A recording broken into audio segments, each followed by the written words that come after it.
Okay. Hello. Good morning, Doctor. How you doing? Uh,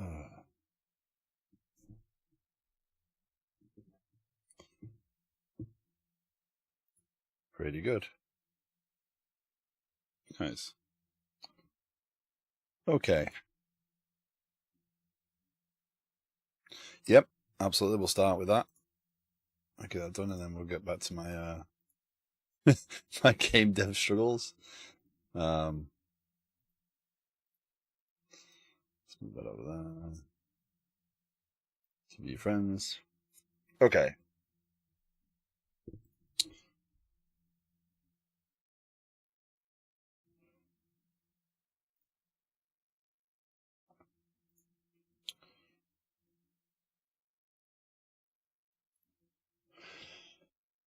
Okay. So we're putting in the feature to do the logs on the screen, right? And we mock the data up because we don't have the API. The API is the second part of it. But also, we need a feature flag to disable it, right?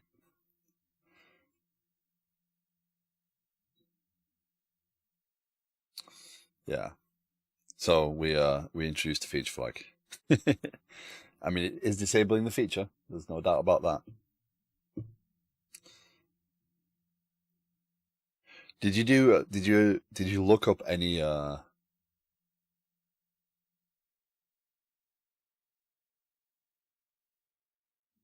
bought in for putting an entire feature flag system in there, which I think would be unusual. So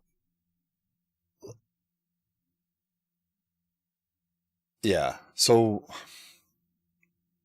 this is a common challenge though, right? And that's kind of why we're doing water drink water. That's why I've backed away a little bit to let some things settle. But it's why we're doing water drink water, so that we can demonstrate these things and what sort of problems they cause, right? So what I did is I created two items, one issue for the API and one issue for the UI. And the reason being that the UI and the API are, in this case, distinct pieces, right? The UI should only consume the API. The API should never change for the UI, essentially. So we should be able to dictate an API that is valid. So, hey, Canny, how you doing? Good day. Yeah, when I'm much work is adding a feature flag. So, both in terms of upfront cost and for other people to add features. Yeah, I think a full feature flag system in this application is probably a bit of overkill, right? Good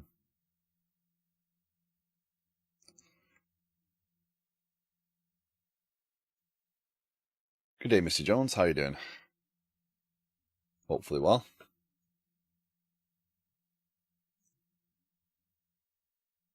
Having to use feature flags for newer devs will be a barrier to entry as also. I'm not bad. It's Tuesday.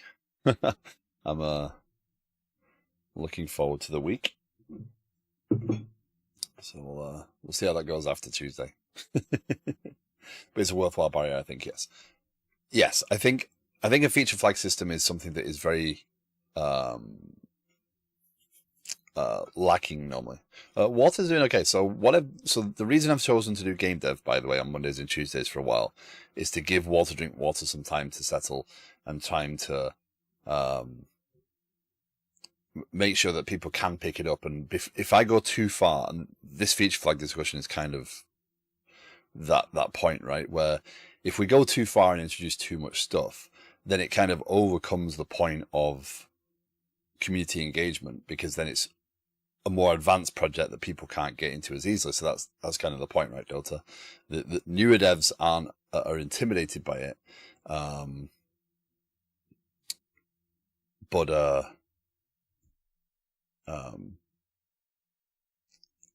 it's kind of a necessary thing in a larger application, which is the purpose of water drink water. So, but that's why I've chosen to do the game dev. I wanted to do some game dev, But also I was doing so much work on Water Drink Water in relative work that it's becoming a larger and larger project without any community engagement, and then it just becomes just another project no one wants to touch.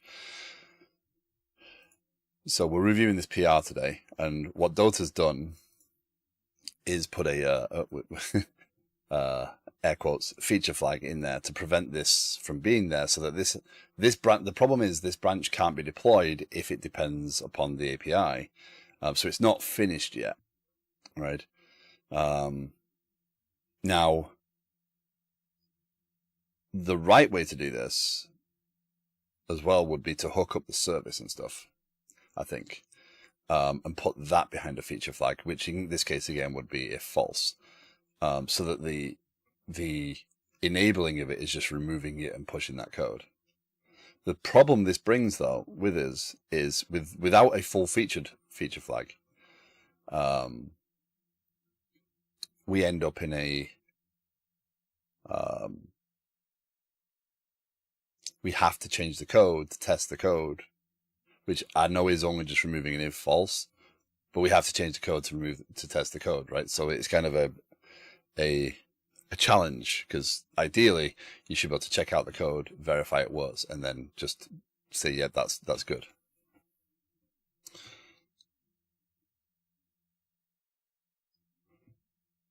Yeah.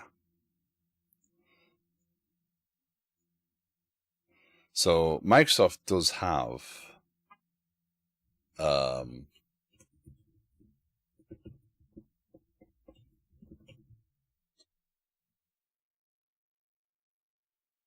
feature management.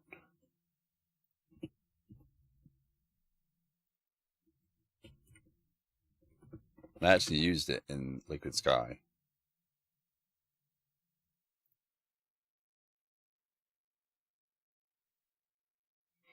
Low barrier to entry. Built on iConfiguration, supports JSON file. So they have these feature flags.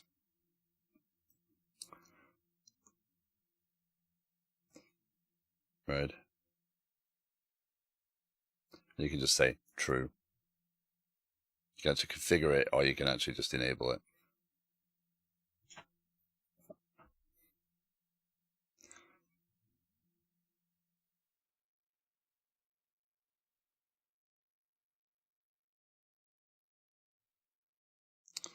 And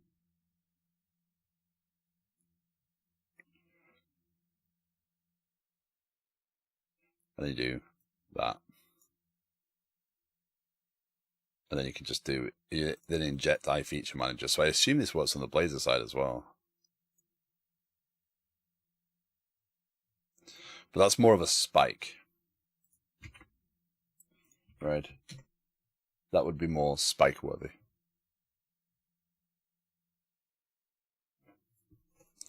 Because that would be a let's introduce that and verify that it does work, rather than making it a part of another story.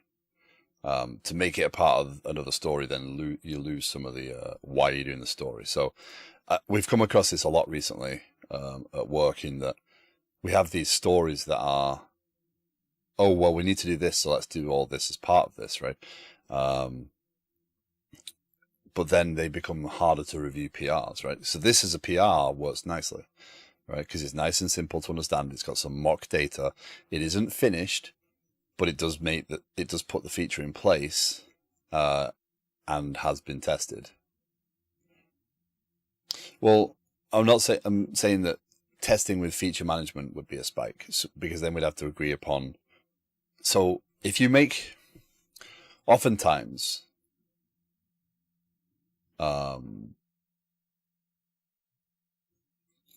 if you make introducing a new feature a component of another story, right? Especially if it's testing that new component, the pattern can get set quickly in there, right? So the developer that does it might go off and do it and introduce a pattern that says, okay, now it's got feature flags. The next developer comes along and does it. If you spike it and review it, you can agree upon the structure and everyone understands what you're introducing, rather than just doing it as part of another story. And also, I've seen I mean, this is a very simple case, right? We could introduce feature management in this story and it would be okay. But it does blur the lines. What is this story about, right? So if this was 50 files, which is still big for a commit, and part of that was feature management, then it would get lost. Yeah. So, and the reason I say spike is a reviewed piece, or it should be, right? A story is someone's gone off and implemented something, right? So I like team review of things like feature management because it does mean that everyone has to understand what you've done and why you're doing it, right? Whereas if it's a story, it's kind of everyone's on the focus of their work. And again, I'm applying, spikes should be reviewed. There should be an outcome of a spike. A spike shouldn't be actual code that is produced. It should be reviewed output. So the goal of the spike here might be, can you introduce feature management consistently across Blazor and the API? The API is the most important one that gets it, right? Because the Blazor app for this, and that's why the stories are different, is the Blazor is a demonstration. It's not an actual, you can build a new client. So feature management on the Blazor side is a separate concern than the API side. So what the spike would be to introduce feature management, review its use cases, and identify how we might use it, and document a path for going forward. If you're introducing a feature that has a dependency, how to disable it, right? Because you could also put feature management on things like paywalls and stuff, right? So you disable entire features. And I have introduced feature management to the Liquid Sky app, but it's not full.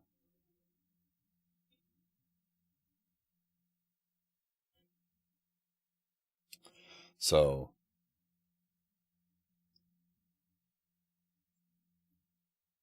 yeah, the challenge with this story is there's no API for this, so the UI doesn't make sense because the UI is backed by mock data right now, right? So this brings up another challenge, another question. In this instance, is it okay to do this, or should we have the API call wired up?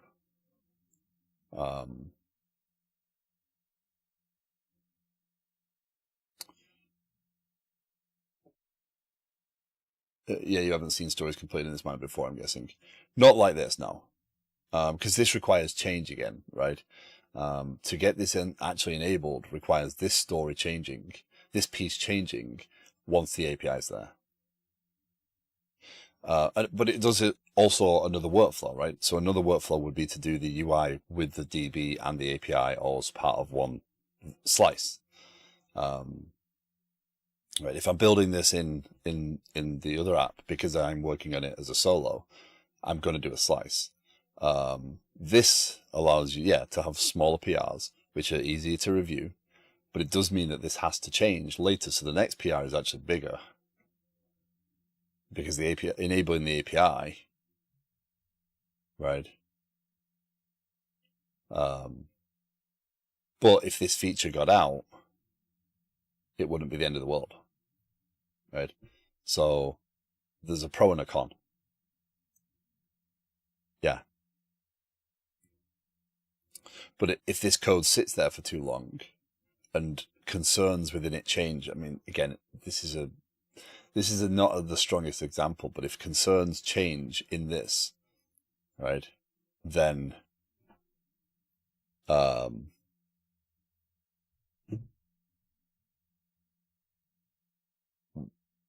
and this code sits there for too long before we actually get to fixing the other part up, then what do you do? Right, because then this has to change all over again and whatnot. So it is something that, another option here would be to comment it all out, right? But then people don't know why it's commented out.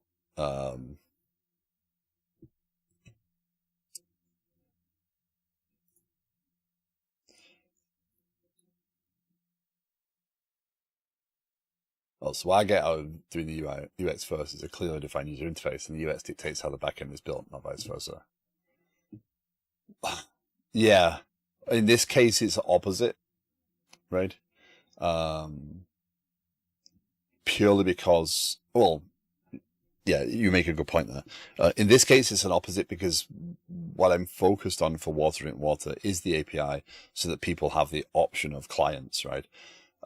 It's not driven by the client necessarily. There's a few use cases in there, but it's not driven by how the client behaves. It's driven by how the client is driven by how the API behaves, essentially. So that anyone can build a UI. So it's slightly different. But you make a good point there. Yeah. The UX dictates how the backend is built, not vice versa. It's a customer view of building software.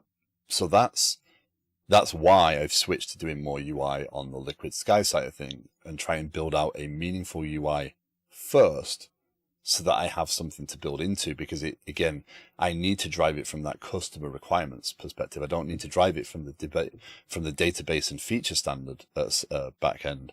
I need to drive it from what I need on the front end, and I'm only going to do that by asking the question, how do I want this to look? What do I want it to do? How do I want it to behave? And that will drive those features. Here, like, what do we want in the logs? Once we've settled on what the log interface looks like, I can build out the API and then the risky DB code that's needed. Yeah.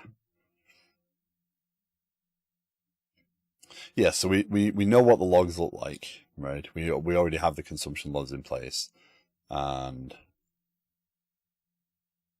yeah, DB code is much harder to change.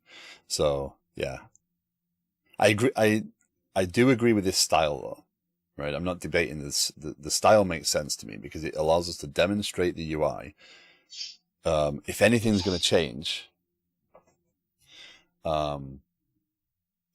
you can demonstrate this to PMs. PMs can go, I don't like the way that looks, and you haven't introduced a load of code that you didn't need.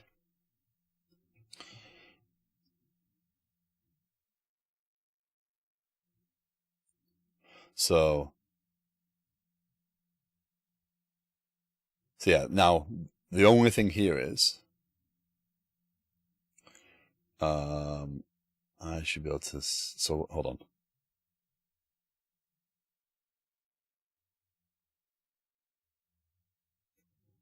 This one, that's that one, that's 34. Issues, that's the one. API, that's the API side of things.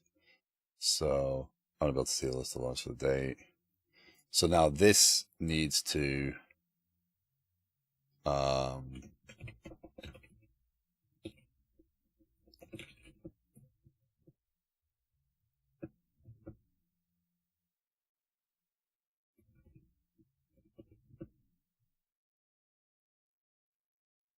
it necessarily follow the next step is the API every time? Sometimes you may want a bunch of mock data and decide the functionality, then start building out the API. That's very much down to you, your chosen workflow.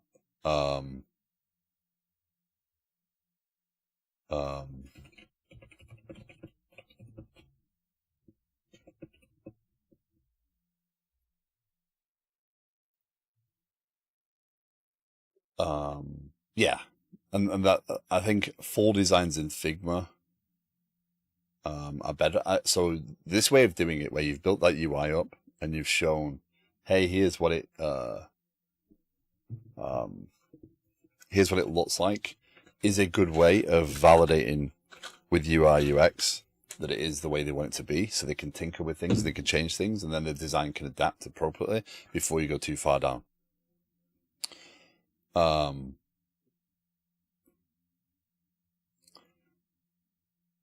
But it's, from what I've experienced though, the moment you put a screen together, people start having expectations. So let's say you have a log there that's showing, you'll get a user that'll say, well, I didn't log that. Well, no, it's mock data, Right, but I didn't log it. But it's mock data. I know you didn't log it. It's not showing what I just logged. I know it's mock data.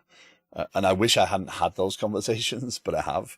So once you show something, people start having expectations of its behavior. So in this case, it's very simple and really easy to explain, but it can be challenging once users get hold of it.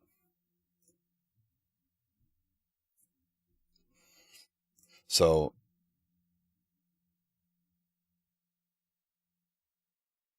but I like this way of doing it. I don't disagree with this. I think it's a better way of doing it for now. We could demonstrate this to somebody else if they wanted to pick up a UI story but didn't want to tackle the API.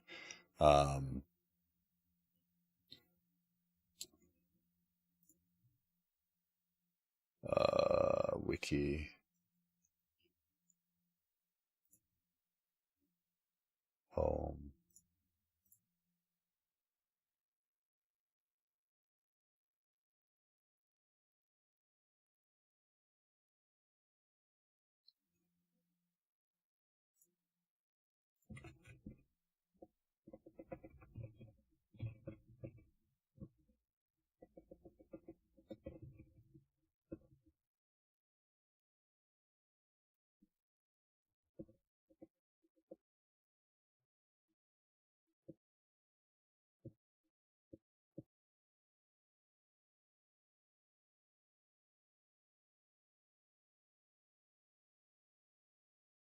So my thought there is to start building out some documentation and say, hey, here's what you do. I also put discussions in here, right? So for that reason. So let me move this. No, that's that.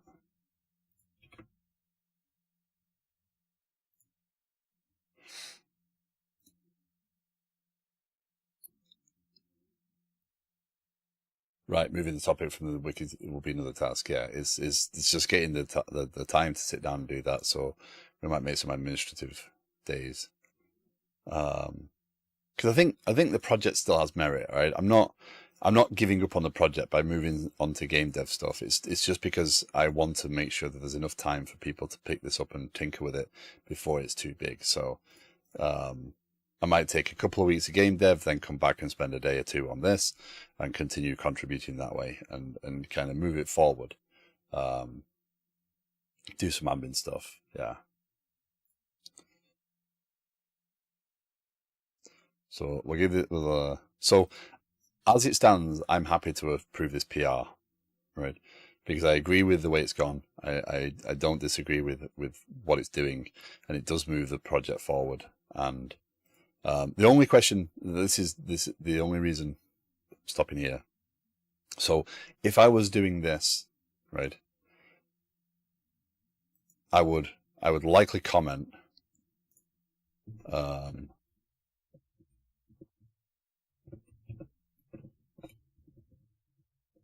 right.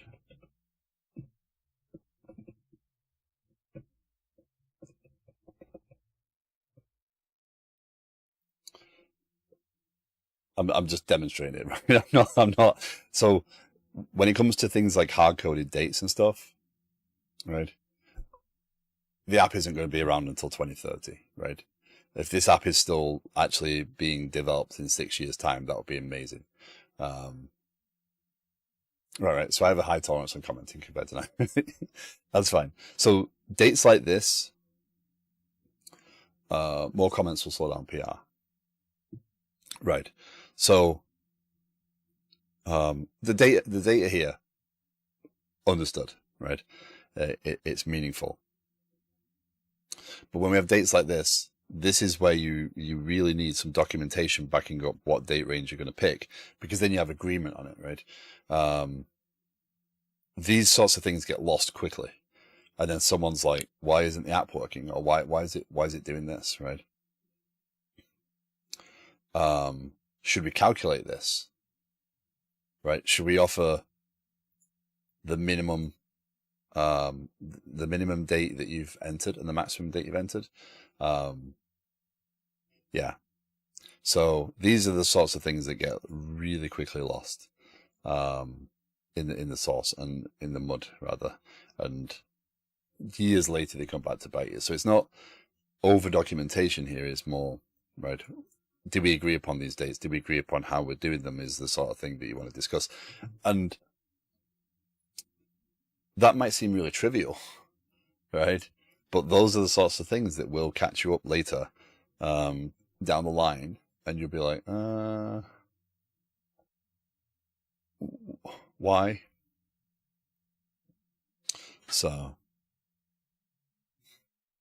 if I was reviewing this PR from an actual product perspective, I would be like, okay, where do we pick these?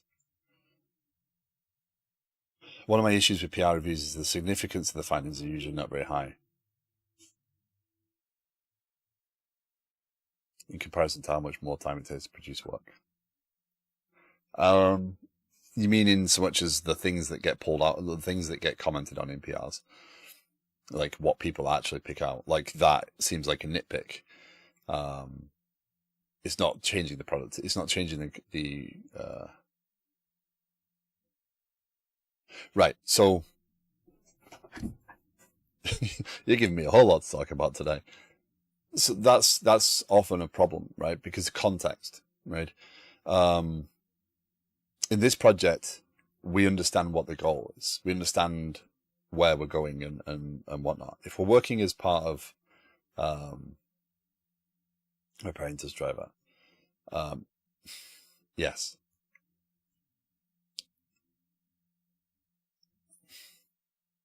When you've got a large number of people reviewing, and there's a concept called code owners, right? You can put a code owners file in place, and what it will do is you can say, oh, TBD owns this file. So if you change that file, I automatically get added as a reviewer.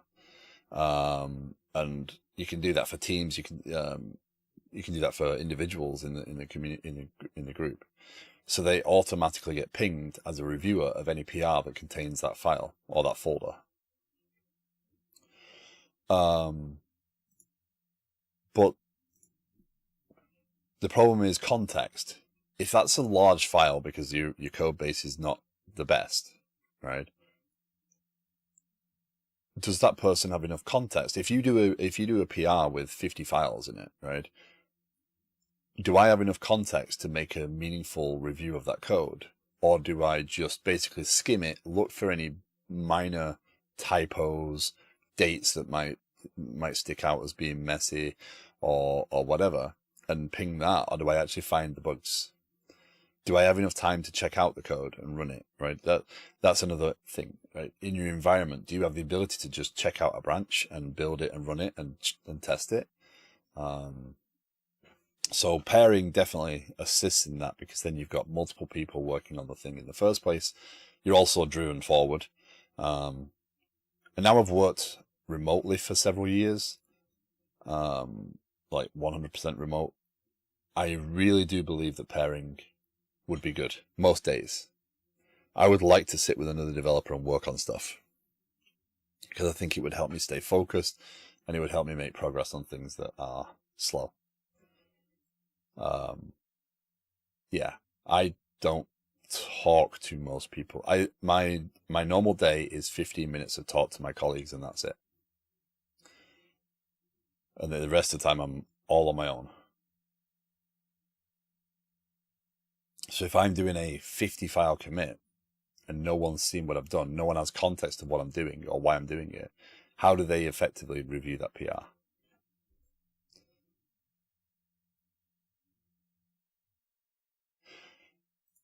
So yeah, that is actually another suggestion from another team, is to review PRs together once every couple of days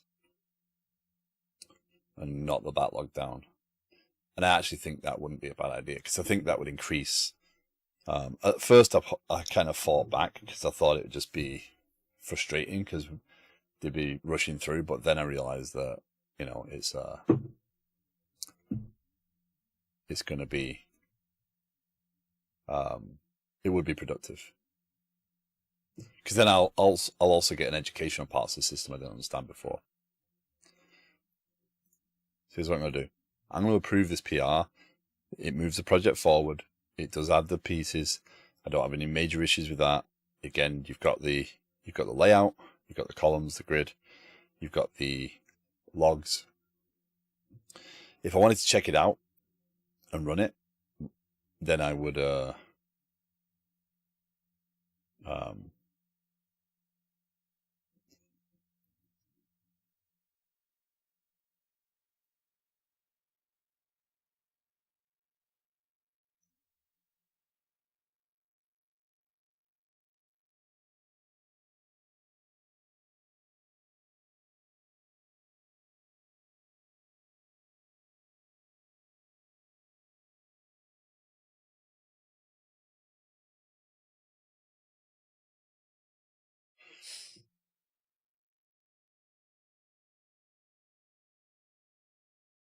no, I'm going to move forward. I'm going to approve it.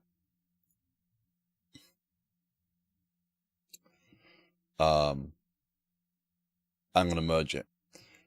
There's nothing majorly wrong with it. No, I hit merge.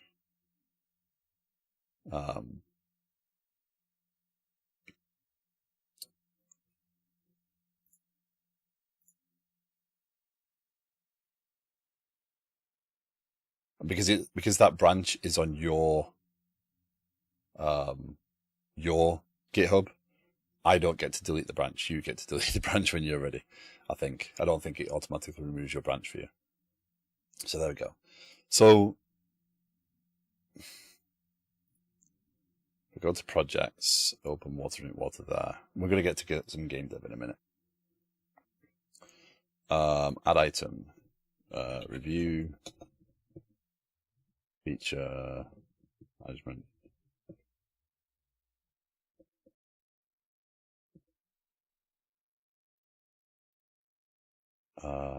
Edit, review the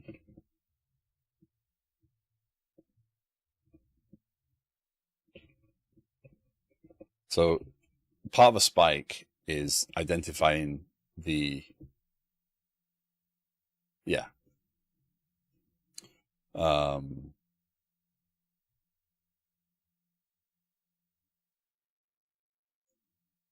part of the spike is identifying what is the outcome, right? What does it require to implement the API? Can it be implemented in Blazor? That's a tertiary requirement because it's not necessarily for the good of that. What is it required to implement in the API?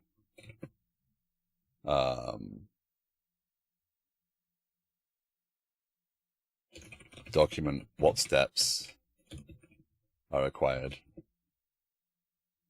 So this would be a wiki article.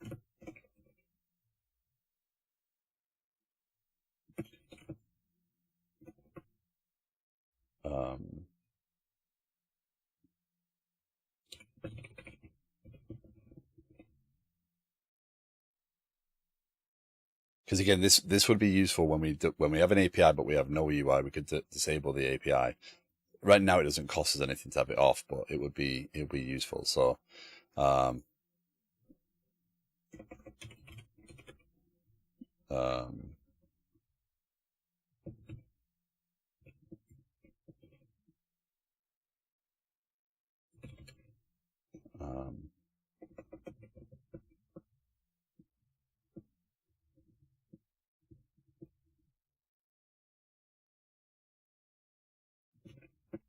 so just basically, how do you use it? How do we use it in the context of the application? Can it be implemented in Blazor? That's a tertiary requirement. It's not important because again, the UI is not the focus of this app. The API is the primary focus. The UI is just a demonstrator app. So, if it can be,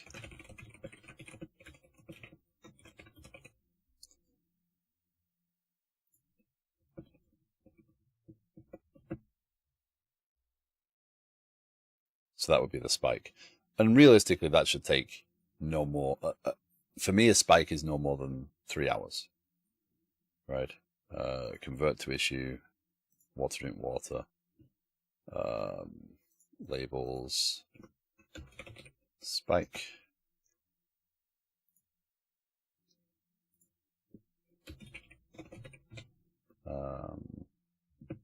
A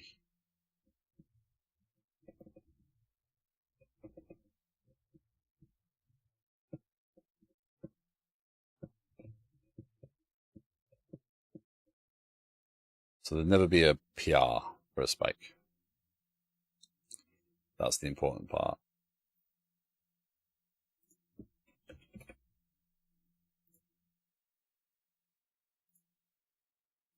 So there you go. Okay, so we'll finish there on water drink water if that's okay, and we'll move back to some game dev stuff, like I said. Appreciate the contribution though, Doctor. I really do appreciate it, and it's good to have these discussions, and I like that we are able to do it.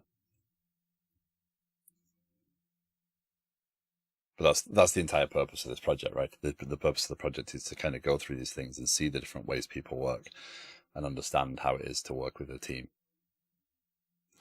So yeah, if you're new to the stream, this is a project that is open source. You can take the code, you can contribute to the code, you can contribute to the issues, etc. You're more than welcome to. It is something that is built to try and help people who have not worked as part of groups before be able to contribute to a project that is, it's not critical. There's nothing you can do wrong. All PRs get reviewed. Cool.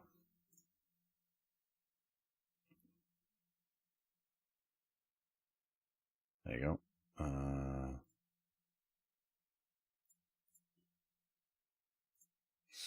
There you go.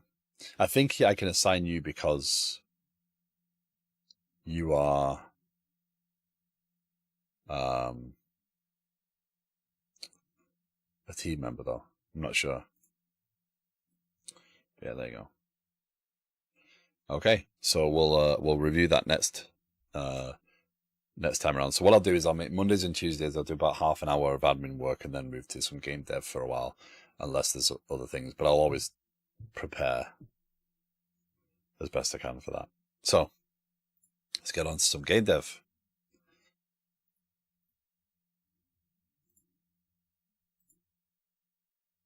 So again, if you're new to the stream, hey Guesty, how you doing? I'm always happy to answer questions about what I'm doing. I'm always happy to discuss. I'm open to feedback. What we've just done is a little bit of maintenance on another project, another stream project. And now I'm going to move into trying to figure out why the heck coordinates don't work in Godot. For me. They work, but I don't think they work for me. So, yeah.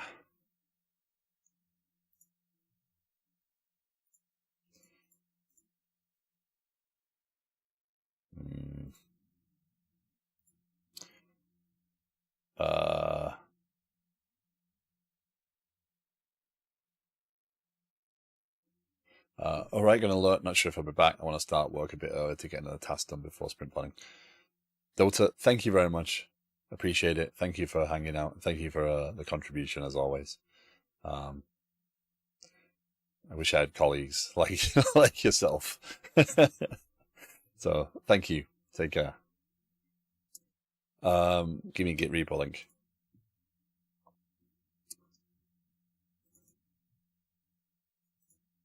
So before I do that, Guesty, I'm happy to share the link. So what I did yesterday, I was trying to learn how I might. So initially, what I did is I created this cannon object that would fire the bullet. It would create a projectile, set the origin of the projectile, and then originally it would do that, right?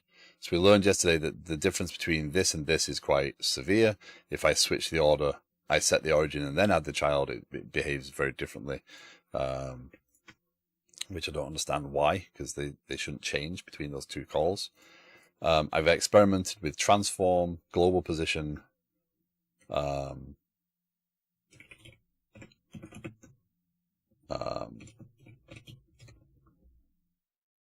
sorts of stuff. So I'm doing something wrong. I've got to learn. So for context, I have been a developer for a long time, but I've never really picked up game development and never got my head around how to do it. So I'm not learning C#, I'm learning how to use Godot, and the quirks and intricacies that come with that. So I've never really done any game dev.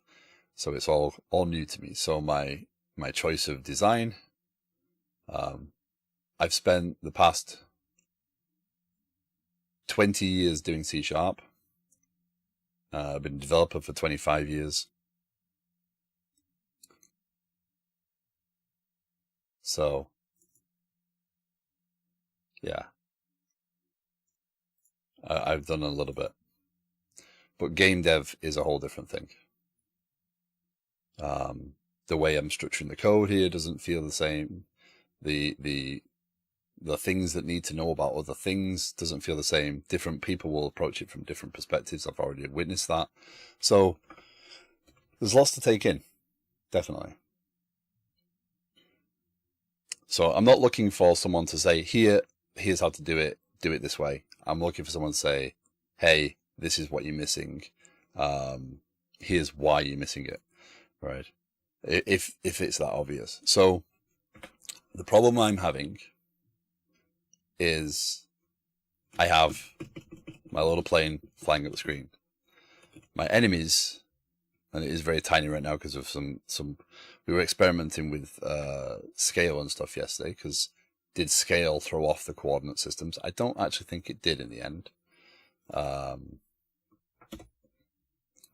Because initially we had this at 2.8, I think it was. And the world map, I think, was at scale 0.5. Something like that. So the problem lay... What was trying to do is make the enemy fire at the player. So we created a player, we attached the player to the game manager, which is the root of the current scene, the root element. So the game manager is attached here. We attach the player there, and then we just give that a reference. That was initially my other design. Was I actually created a class that would track the player, and then the enemy could just be given a reference to that class, and the enemy would ask the class for its target. And so that I kind of created a radar class because I didn't want to make that hard link between the enemy knowing where the player is. And we actually modified it to then make the player, the projectile, know about the player.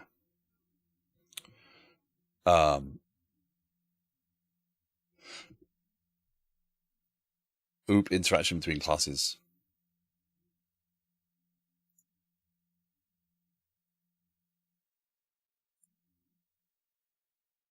I'm not quite sure what I would call this right this second. The relationships are now blurry because I've messed around quite a lot in the last couple of days. But what I did try and do is abstract it and try and make some level of sense. So I have a cannon attached to the player. The cannon fires a projectile. If I look at other demonstrations,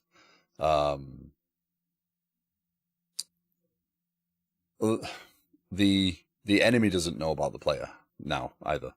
So that's why I'm saying that this is all over. So the cannon, I mean, you can see the player fires the bullets, right? So let me go back here.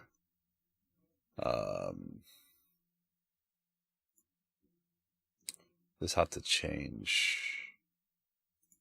1.5.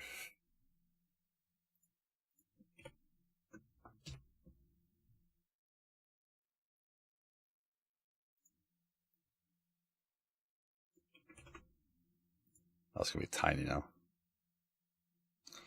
So it's hard to see, but the player is firing bullets, and the enemy is being hit by the projectiles. So the player has a cannon attached to it, and then the projectile is fired with a vector.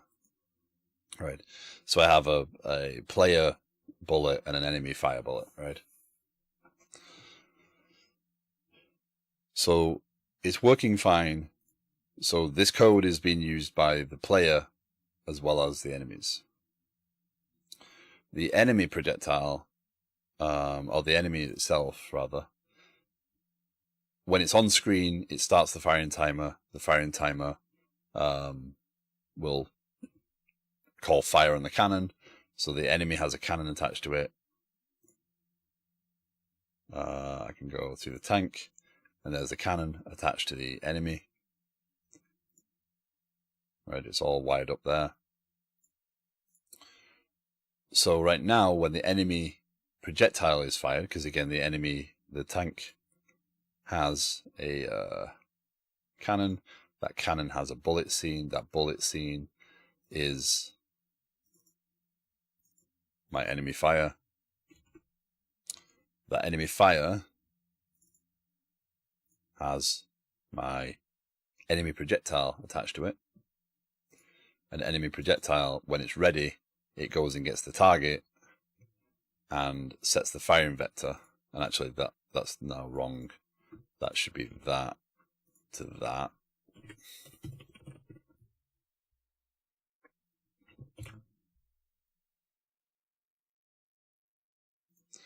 And the goal is for them to, when they go to fire, is to aim at the player, and only when they fire. What's not happening is they're not firing. So we were playing with, so there was some suggestion that the scale that I was using was changing the coordinates because they were all on different scales.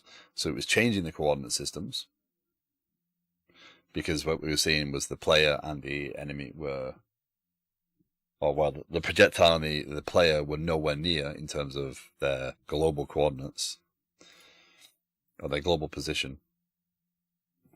Now, I looked up several tutorials, and obviously this cannon concept is not something that people use generally. They normally just emit this straight from the player.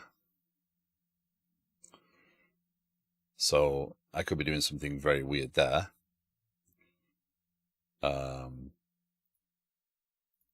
Where you add this child to definitely seems to make a difference as to where it's going to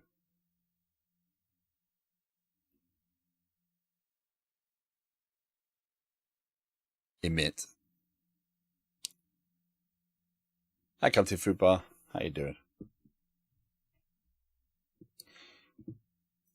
May you have a great day also.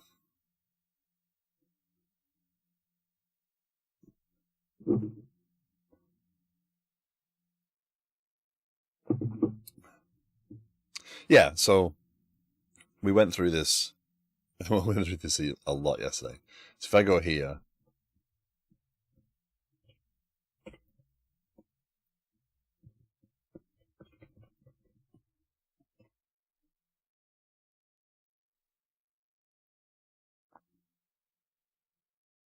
tank 1 is firing, tank 2 is firing, tank.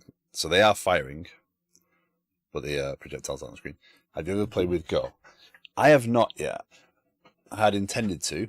I think I do have Goland is installed on my machine, as is Rust Rover. So the projectiles are not showing. So yeah, now the projectiles are not showing. And what I've found is different combinations of how I set them, how I fire them, where I attach them, etc. are changing. I did do this look at just to see if I could move the tank to see if where it thinks the player is. So it should always face the player, right? And you can see they are.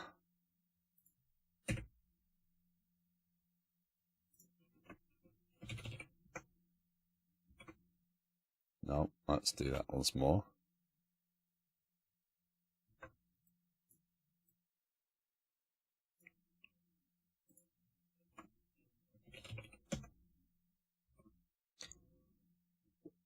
The tanks are both said to look at the player, but they're facing in wildly different directions.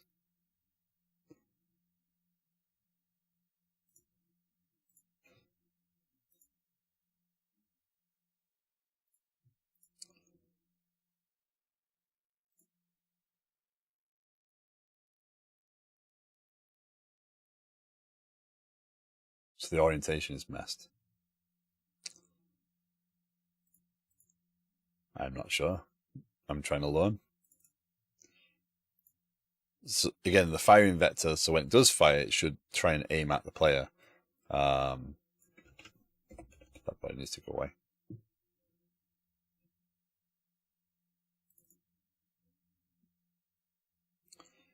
And then the physics process is just fire. I don't use any. I'm not applying a. So one of the demos made the object a physics thing and then just applied what's it called to it.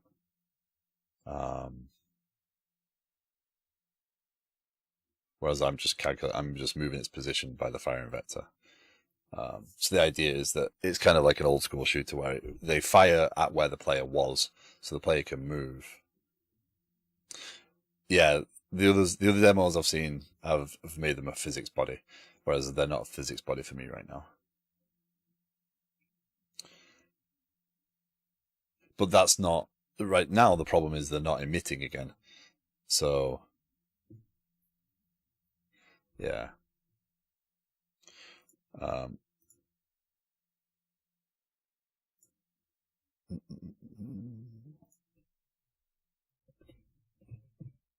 Hello, Fish Snubble, by the way.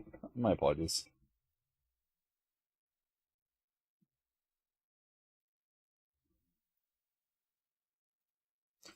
So that's the link to the code. There's a branch for this one, projectile.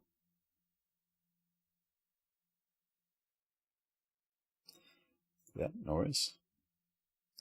So again, what I don't have to have an answer here. I just need to learn and grow and understand the differences and get in there, right? I'm not trying to make this the next best shoot 'em up.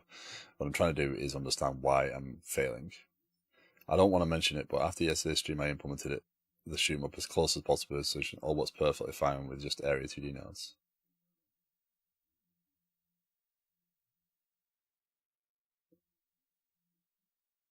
So yeah, so the direction 2 was the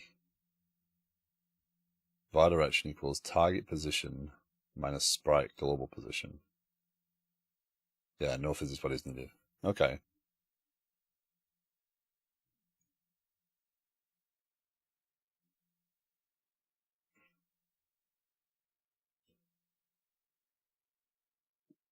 Is the chat appearing on the screen at all today?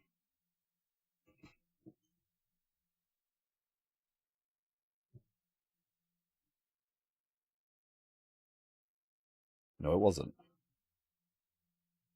And yes, I did use a projectile manager. See, that's this concept of having classes that are overseeing everything just doesn't. It's going to take some time to get my head around some of these things. But it's why I don't naturally go to that design, right? Because it's something I spend a lot of time trying to avoid. Okay, so Guesty, direction equals target position minus sprite global position.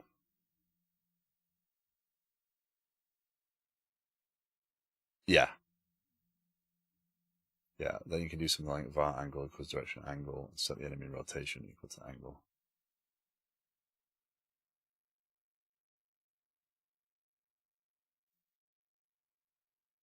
Yeah, so I'm trying to think of everything as not dependent upon one another. I'm trying to abstract and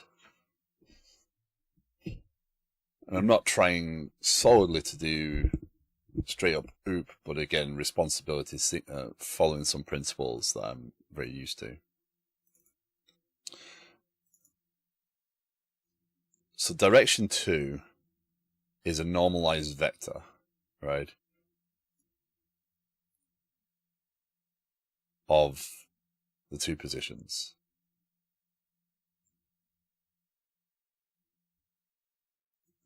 Yeah. I'm only doing this. I'm learning this. I'm doing this so that I can see some of these challenges, see if I can get my head around some of these things, and maybe build something bigger one day. On this, maybe a total of like 5 so far. About 10 hours, 12 hours, something like that.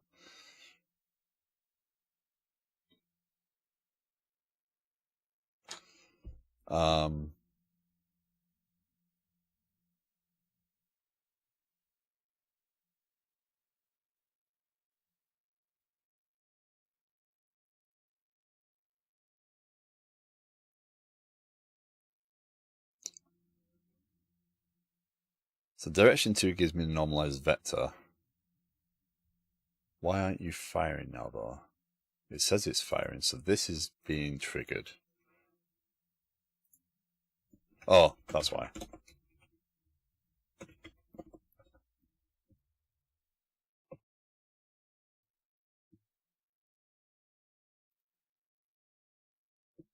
Yeah, so now you can see the bullets are firing, but they're not firing at me. And they're not even pointing in the same direction as the actual tank themselves. I hope you can see that, because, yeah. So why does that... So attaching it to the scene first changes its behavior as to how it works.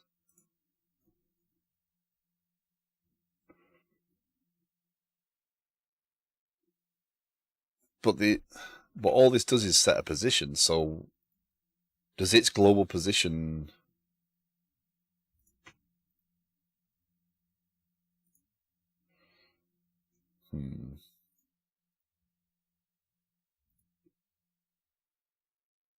Yeah, I'm never going down that line.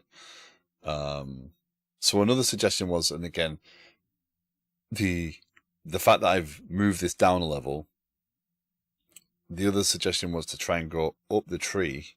And I think to your point, Captain Fubar, the projectile manager might actually be the answer. Well, set origin is just setting global position. I only moved it in here so that the projectile, I could control the projectile, how it handled what it wanted to do, rather than make it part of the cannon. Reason being that, again, the cannon is attached to the thing that fires it, and then it emits the bullet.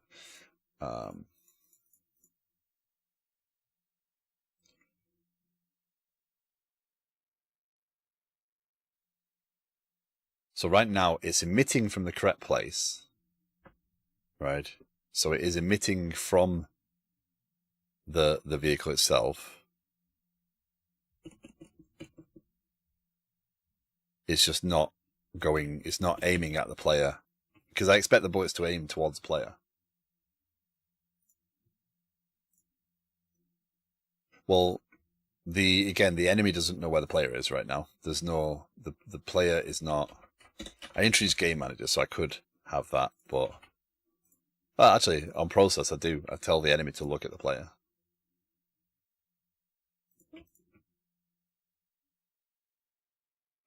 Native calls.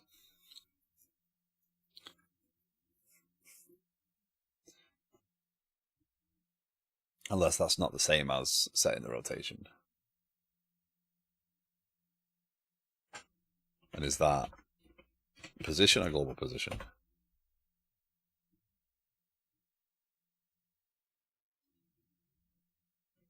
Because they are not moving.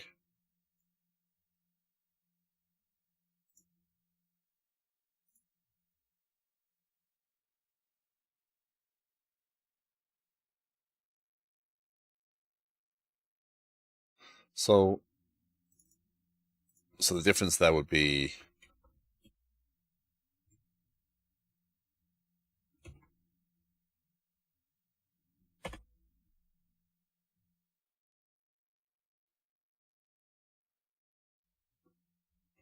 No, it makes no difference.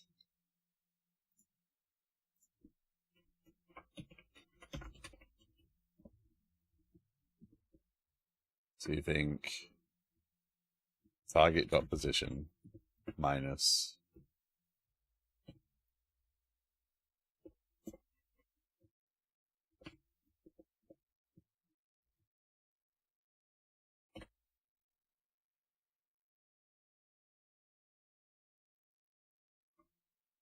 same behavior. They're both just firing off in whatever directions.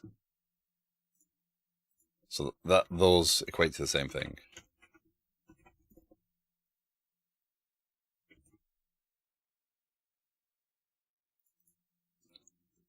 Hey Fragberg, how you doing? Welcome in. Right, so this is going to be my problem, right? Kicking and screaming. The best way to start a week, right? Yes, I'm on YouTube and Twitch. YouTube was at the request of another viewer because they couldn't see Twitch. So it's good to have someone chatting in YouTube because it's not common. Although game dev definitely gets more views than regular app dev.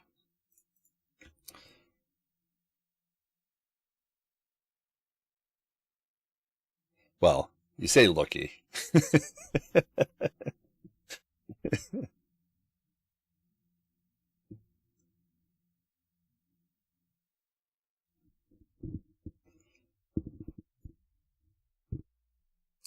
So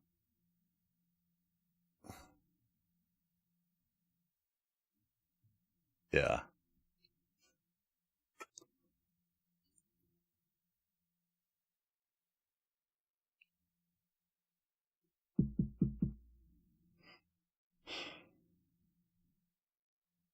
So again, initially what would happen is before the player fired, before the unit, let's go with the unit, before the unit fired, it would check to see what it was aimed at. So I introduced that radar concept.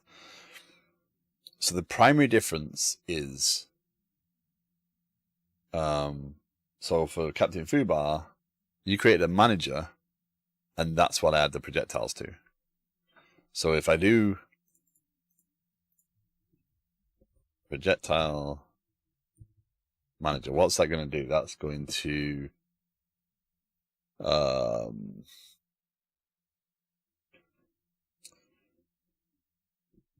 that's going to be a node 2D. That's going to be a node 2D, right? Not area 2D. And so you're going to have public void.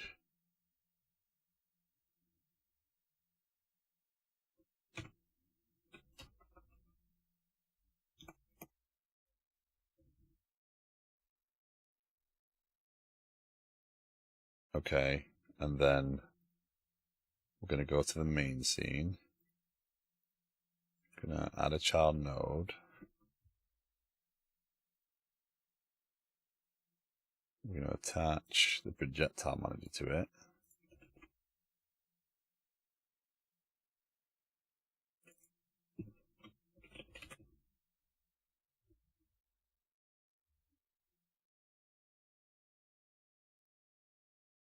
And the challenge there is the cannon.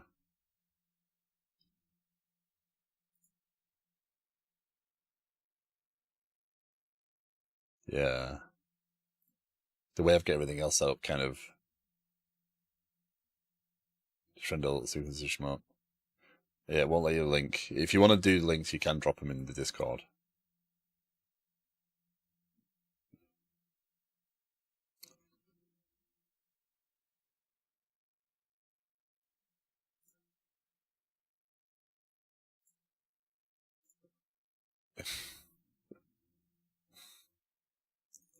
var direction equals player global position minus global position dot normalized. Bullet global position.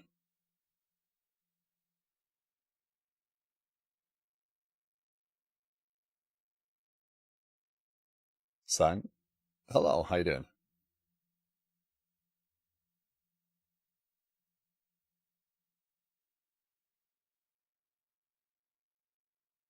C# primarily. I'm a .NET developer. I mainly work, so on the stream I normally work on a large project that I'm building for project management stuff.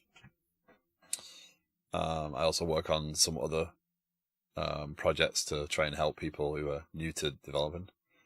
And I am picking up a bit of game dev because it is something that interests me. So on YouTube, my name doesn't quite nod to it, but on Twitch, my stream is TBD Gamer. I do like games. I love games, but game dev is something that I want to kind of tinker with, so I'm kind of trying to learn. And it seems that learning is first understanding how things apply in Godot. Direction. So that's direction 2. So even if I put this back, right, to global position, that's the net equivalent of the first part, Guesty.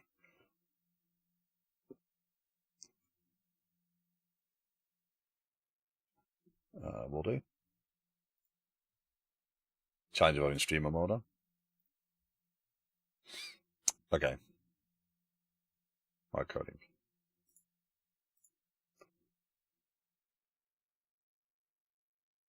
Guesty.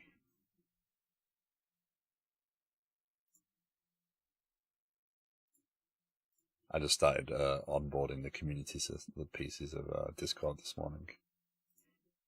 Hopefully they do not cause any issues.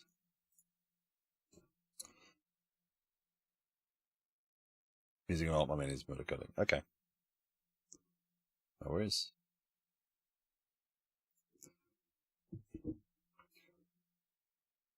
So again, just so I understand this, right? Even if I apply, let's say I create a projectile manager and my my cannons right now, because of the way this is organized, that would be actually difficult to do. Doesn't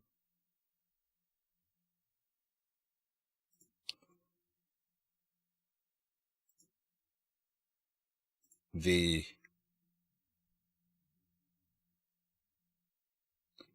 light from the open curtains hurt you? Are you seeing light hit my face? No, normally. Hi, Fredjura. How you doing? Normally, to avoid that, I will have a bright light in my face instead. It should offset any glare from that. So I have a prompter. That's why I'm looking at the camera to talk. And normally I have the light on.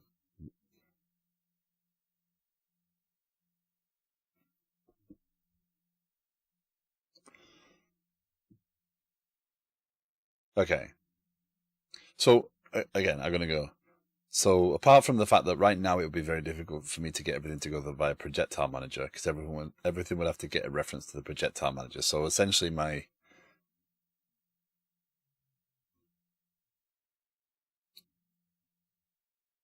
cannon would have to understand the projectile manager, but that would be nightmarish to kind of link in the UI now. But either way, global position should be global position. Whether I attach them to the projectile manager, or which is at this level, or I attach them to the global position of the entry I'm firing them for, or aim at the player, why would that have any bearing on where it thinks the player is, right? And it's not updating as well, right? But the projectile. So one thing I did see when I was tinkering with it yesterday, I don't remember what I changed exactly. One of the things I did see is when I moved the player, the bullets actually waved, suggesting they were tracking where the player was, but that didn't make sense because this firing vector is a calculation on ready. It's not a constantly evolving value. Right? So several times where I've seen that make me think that it's kind of holding a reference to something, but it doesn't make sense that it would do. So the only difference between enemy projectile and player projectile right now is that actually they're identical. They don't need to be in there, right? Because the base class has it.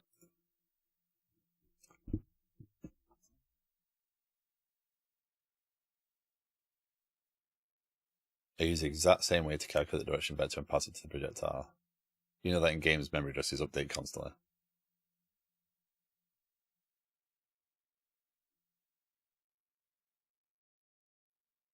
Well, of an entity's assigned memory, it's not going to change its memory address as it's instanced. So it shouldn't have, but it shouldn't be a reference. Is what I'm saying. That firing vector should not change, right? If I do, if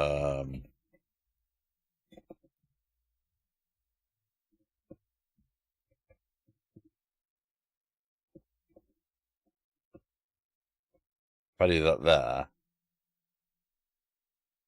and I do that there, the firing vector for the single bullet should look exactly the same every time. If that changes, that's a problem.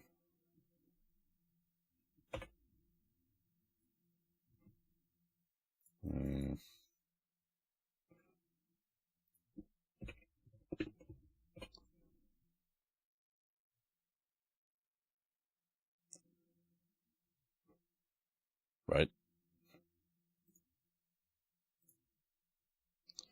So, again, enemy fire.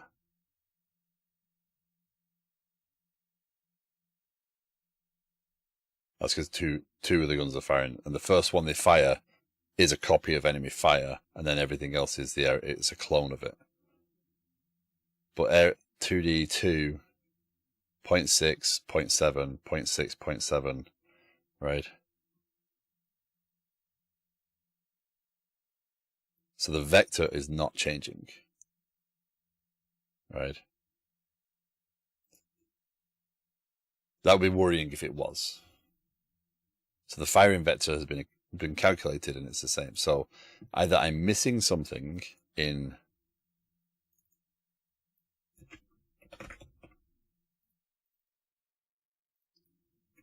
well, let me say it this way.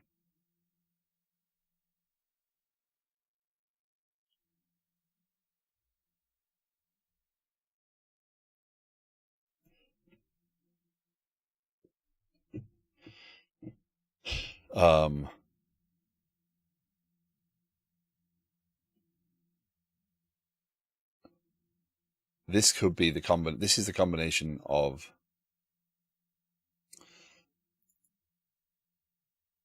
my organization, in which case I don't understand that because, again, to me, it doesn't matter what this is attached to. That global position is not a relative value, right? But if you actually watch gd.print name is ready, global position,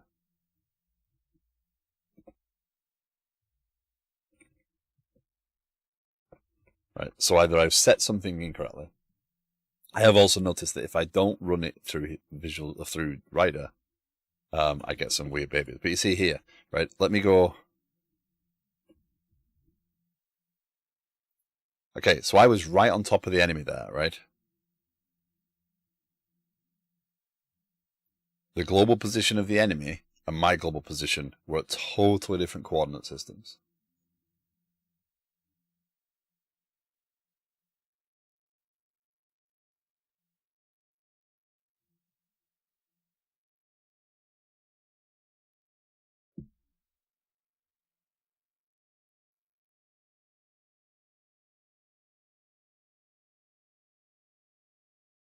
So to me, this feels like it's something that I've set up wrong, thinking I was setting it up correctly. I've set up a relationship in the wrong place, and it throws off what global position really means.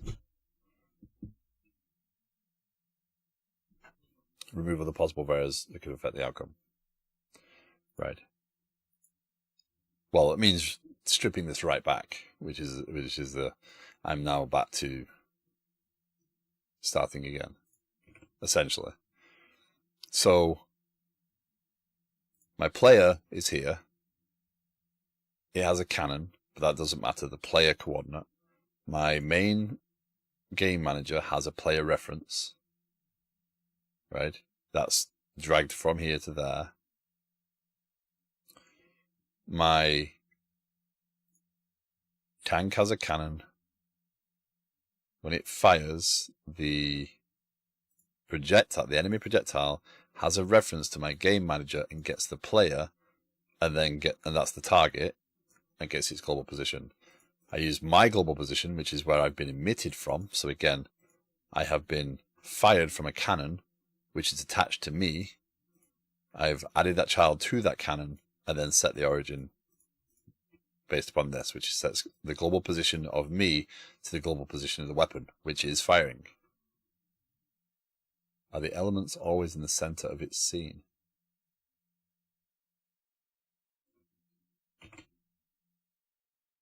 What do you mean?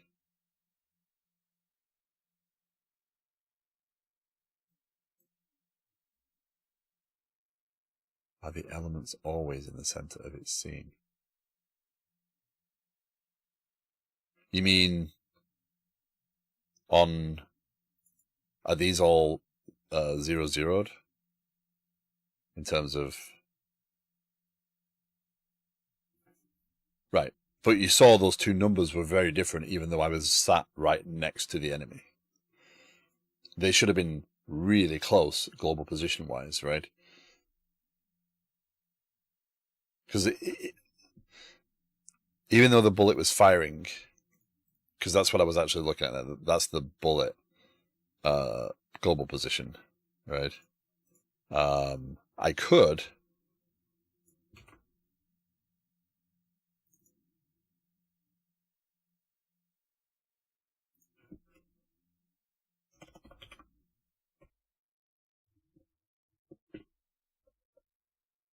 do that just to show the same thing.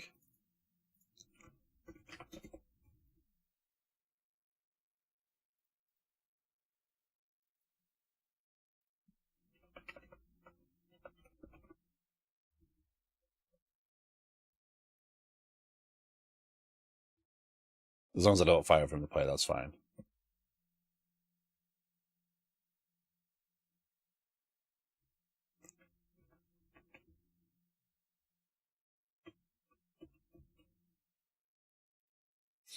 Assume nothing.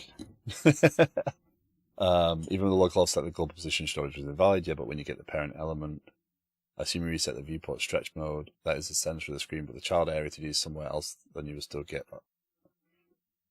offset. I mean, debug it in the editor and watch their positions there in the scene tree. Of course, the global position would only be valid on the object that is requested off, not the children.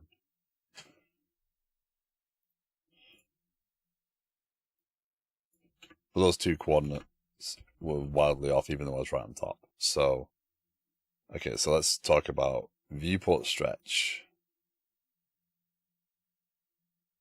Is that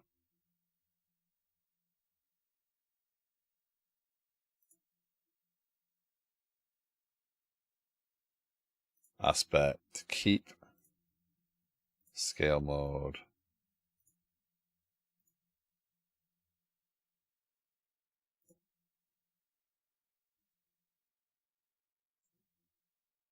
Yeah, all defaults. So I haven't changed anything there.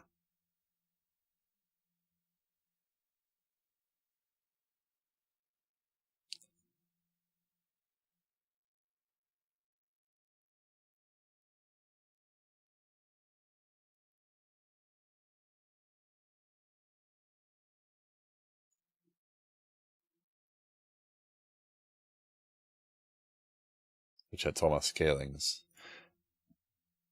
So how does scalings affect? So the reason it looks so tiny now is because I have.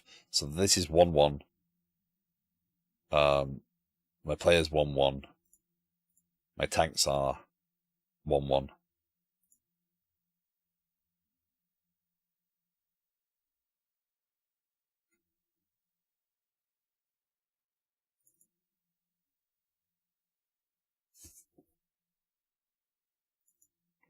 So all this, that's why it looks so tiny now, because the scaling, we changed the YouTube stream died. Did it?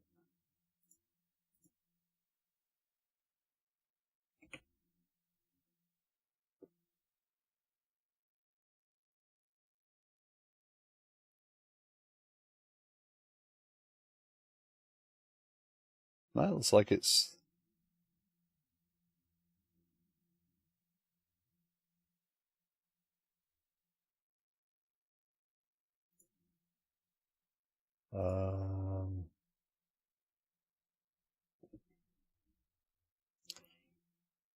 got an idea, try it out.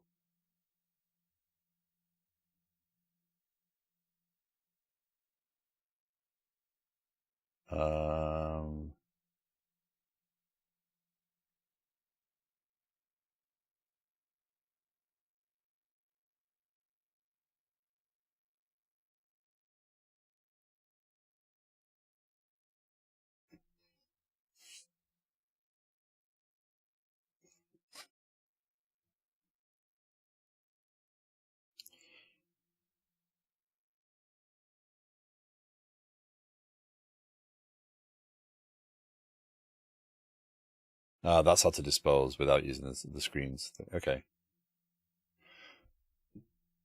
YouTube stream looks like it's running. Sang.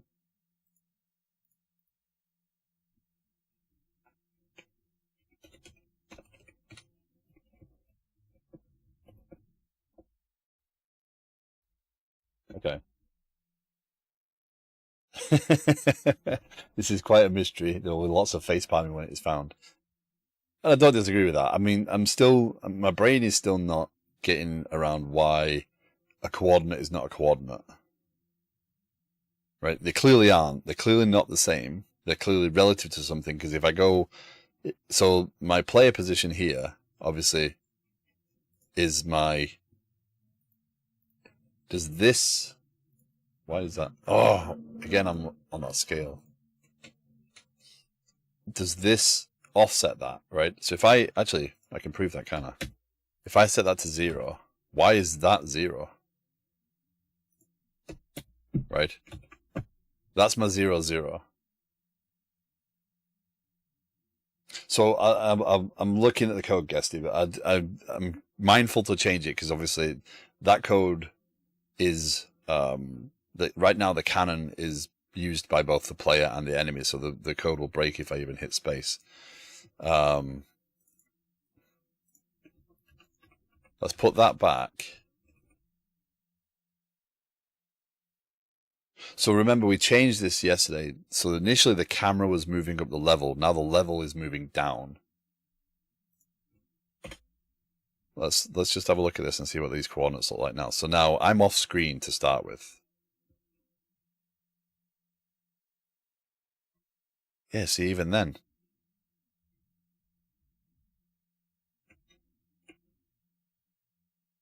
But my coordinates are changed. My coordinates are vastly different again now. -9 was on the... So now... So my position... My starting position in the world... Where's your root node? So main...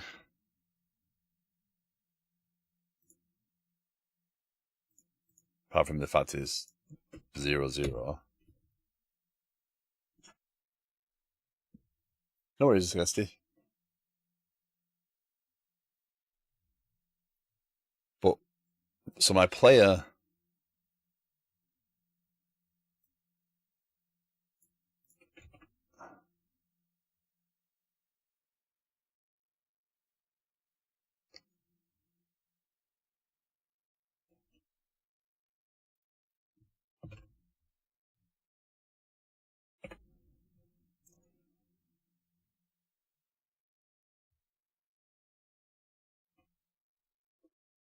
See that?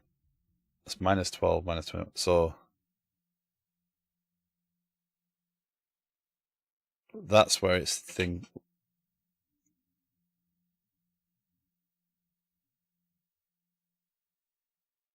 Hmm.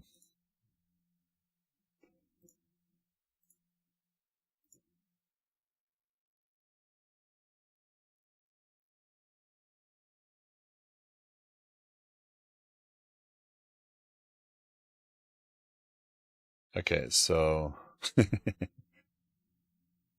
so the game manager right now moves the world map down, right? So let's do that. And then you're saying draw a circle around the tank.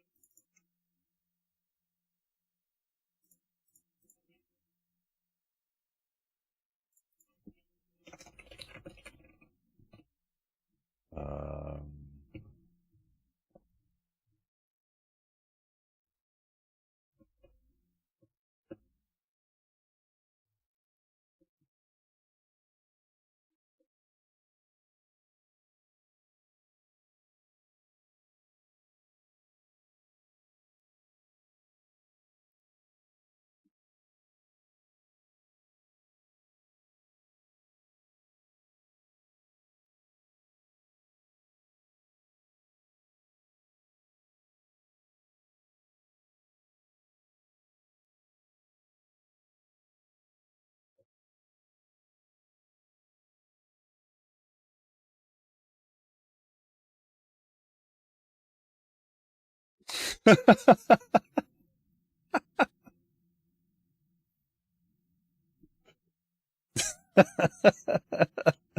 um, still, they're not aiming even towards that. But it doesn't matter what they think it is. But they don't have circles on them. They're enemy. Exactly. Where are the red spots?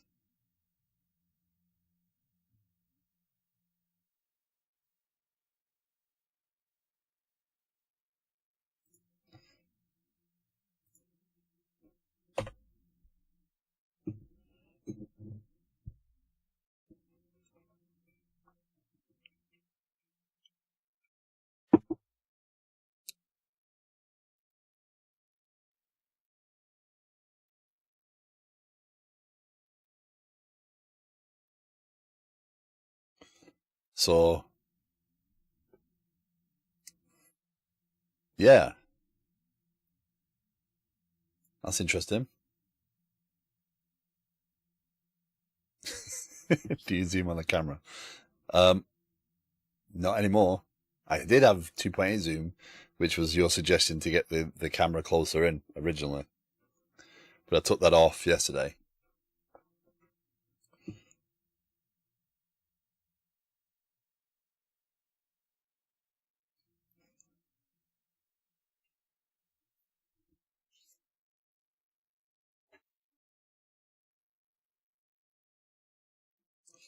So hold on. Let's go back to enemy. Are they the same?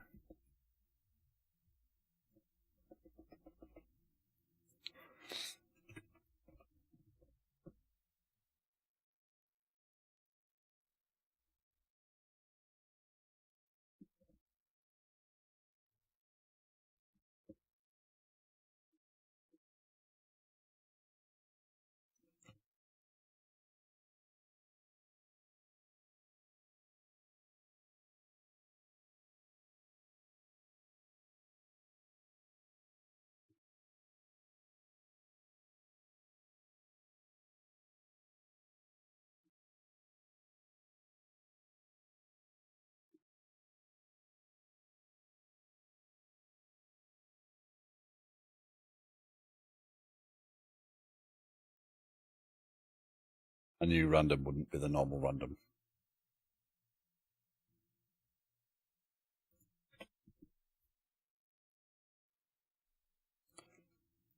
At least it's consistently off. Oh, you see that then? Oh, that's just because it's changing. So it It avoids the draw call if the thing doesn't, if nothing updates. Because shouldn't that be going different colors?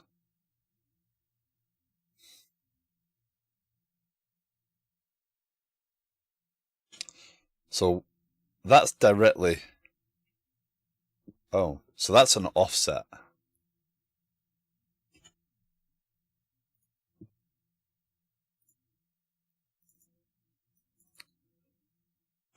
Player scene. So the scale's off, but only a little. That's what I meant earlier.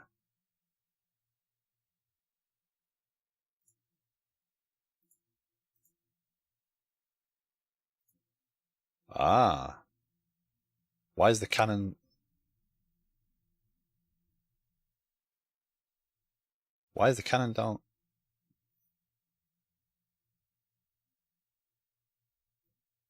What?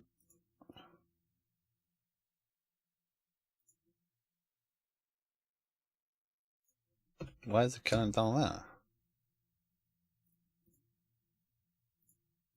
There we go. That'll do it.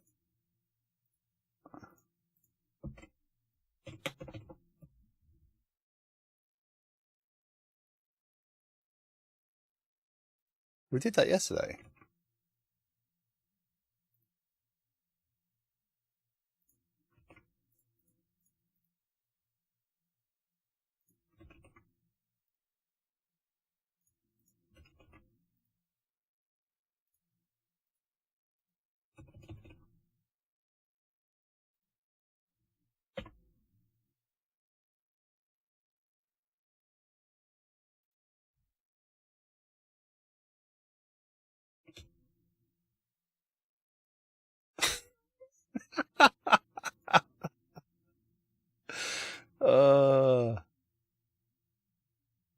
So now the player's there.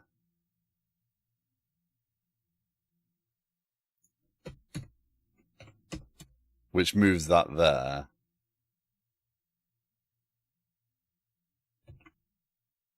Let's see where global position is now. Now I'm not going to see it. That's fine. So that's going to catch me one day. Well, it's going to catch me every time one day. Let's see if that even puts that blue dot again with... But now I don't have a blue dot. Oh! But now I'm firing in different directions, because it obviously thinks I'm further away. Yeah, because now it thinks I'm up there, doesn't it? But...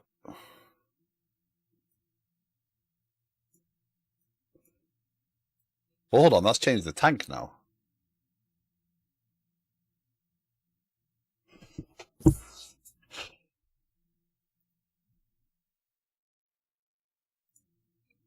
You must turn off the hotkey. Actually, yeah, I probably should, shouldn't I? Editor settings, shortcuts, scaling. There we go. It's S. Ruler mode. E. It's because what I'm doing is I'm going in and I'm hitting Control S all the time. It's just force of habit. So what I'm doing is I'm whacking save, and that's that. But now we don't have any circles on screen.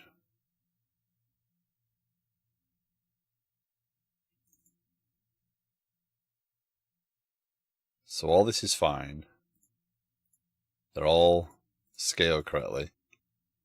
If we run... Right, let's go into the tanks. So why does scale have an impact on...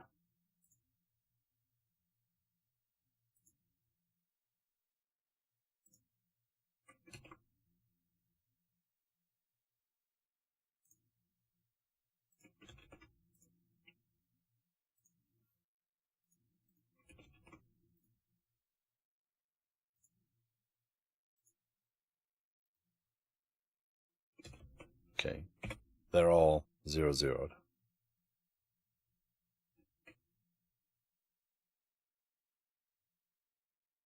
Now, being that they're meant to look at the exact same point,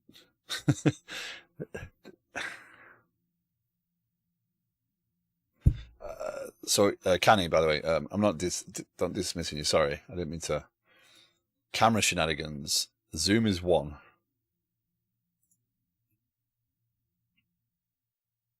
Um,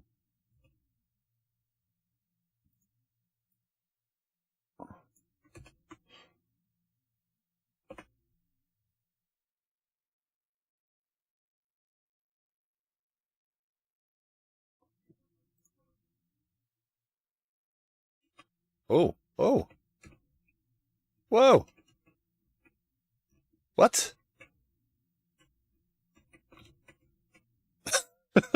What is that doing?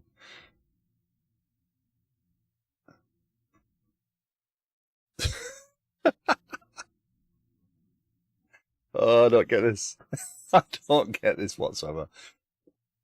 Where do I touch them? I have no idea where I touch the bullets do anymore.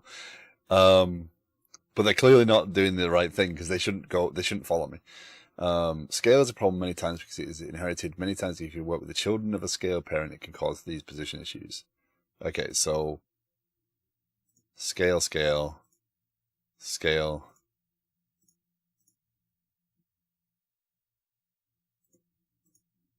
Where do you attach the bullets to, or do you rotate the cannons? So the bullets are the cannon. No, the cannon is just a point, right? It's just an emission point. I add the child to the cannon. The cannon is attached to the enemy or the player because the cannon is responsible for both. It's an emitter. It just creates a projectile given whatever I've given the projectile to be, and emits it and sets the origin. But that behavior then was weird because it was tracking. Is it keeping a reference somewhere? The enemy I did enable move look at. So on process it does look at the player, but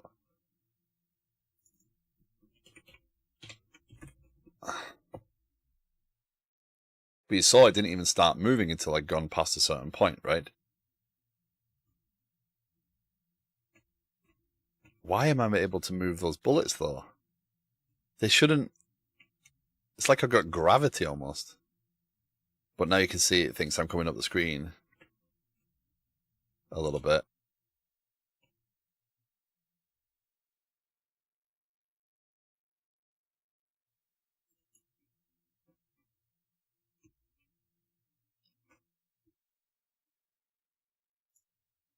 Make bullets top level, add them to a global scene node.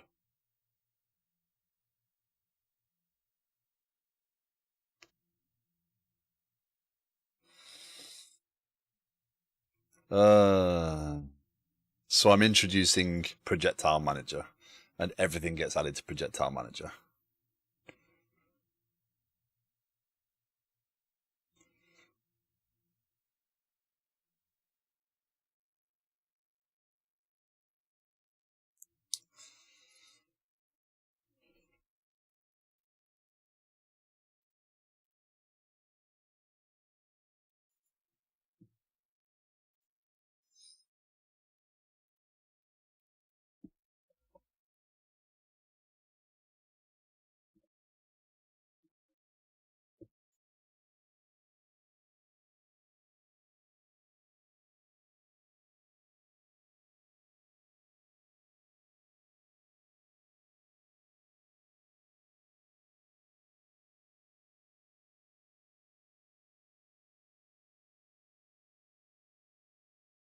We've got some new behavior.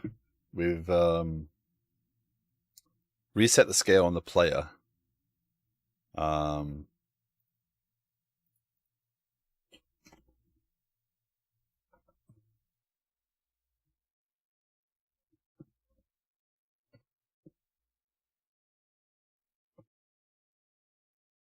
Just about to do.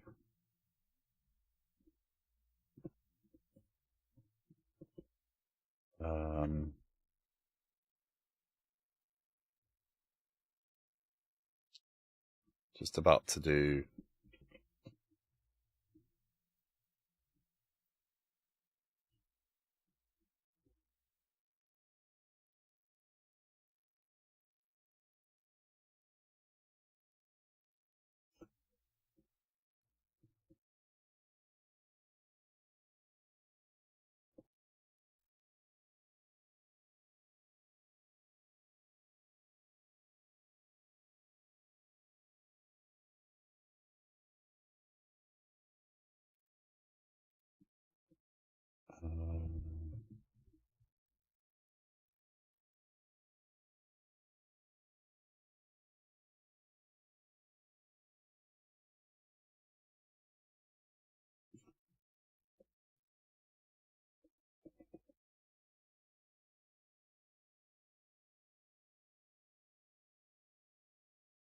Oh, why is that a node 2D? That'd be this.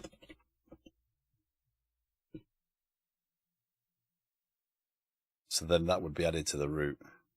But that doesn't make sense now, does it? That's not really.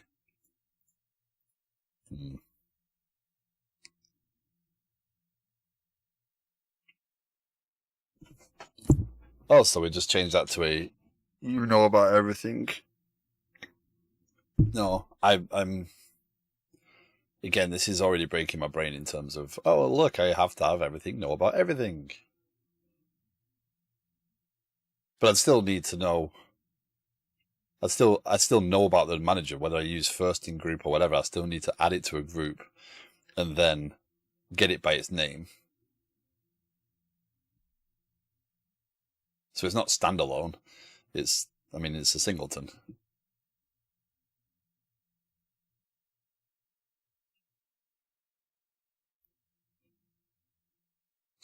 So that should now make them fire while being added to the root scene. But the origin is going to be wrong still, isn't it? That's still not perfect. So this now.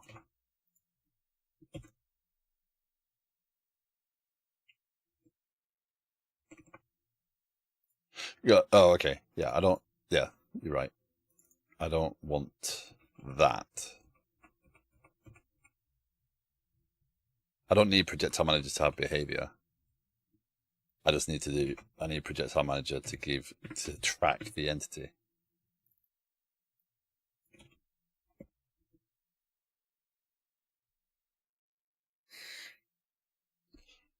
It's then dependent on the Godot editor, and you can exchange implementation, so it's kind of dependency injection. Okay, we'll go back over the design afterwards. I'm looking for the behavior change at this point, and these circles not drawing is still driving me nuts because there's a set of colors there that it should pick, and it's not drawing them on the screen at all.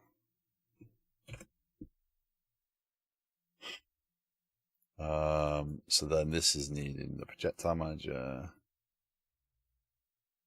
So whether I attach them as references or I know that they exist in the tree, that's the difference, right?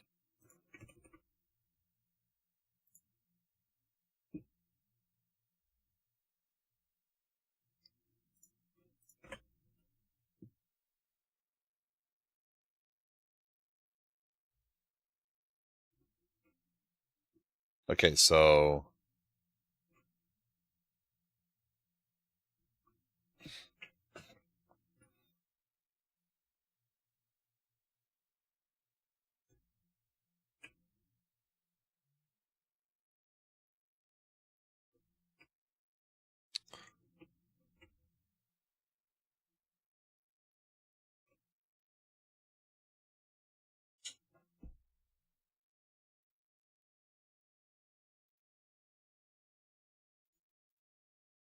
I just start all the apps up, it's fine.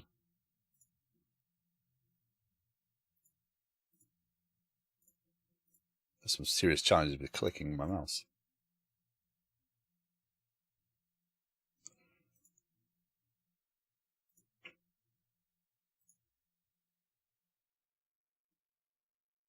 So that's with every projectile Well, actually, let's do one more test there.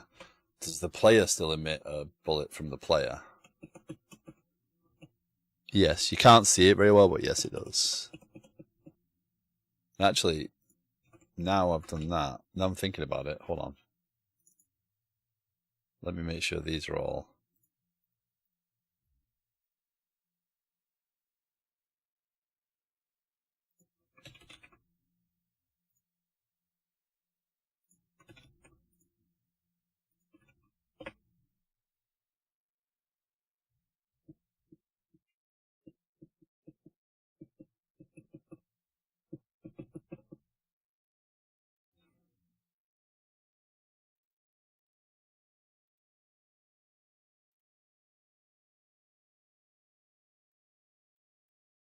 It's going to make for some massive bullets, but it's fine.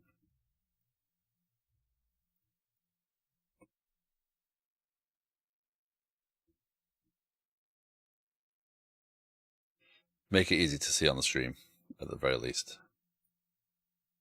Oh, there you go. There's what. So by changing everything we've changed so far in terms of offsets, we now have the enemy circle thinks it's there.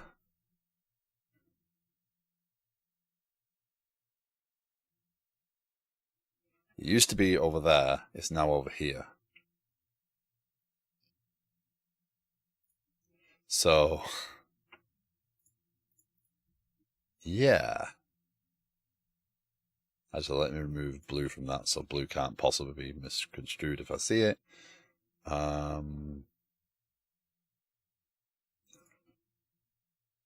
Still not drawing the player where the player thinks it is. So let's start. When I run the game, so if in Unity, when I start a game, the editor, the remote editor, will actually show me the state of it. Can I not see that in this? Because in Unity, you can kind of play the game and see it all. Draw circle needs... Okay, so that needs relative position, so that's position.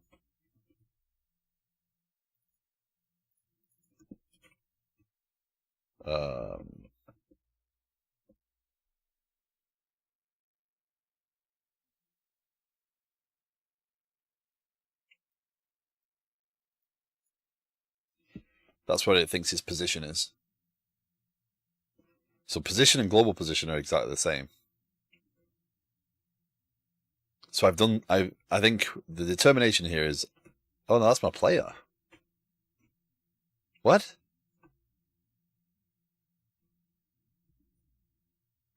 Why is that going in an arc? Why is that in an arc? That is 100% arcing, right? Yes. I'm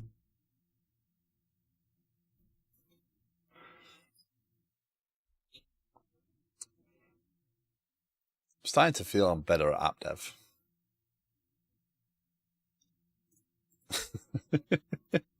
Probably should go back to what I'm good at.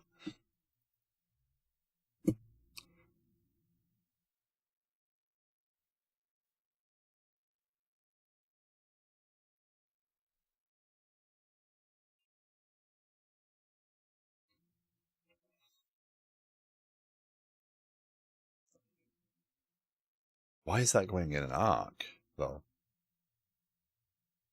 It's like everything's moving relative to something.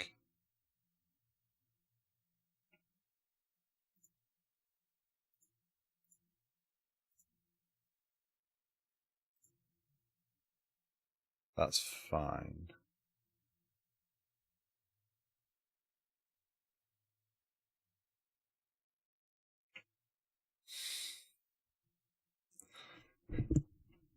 Yeah, I need that today.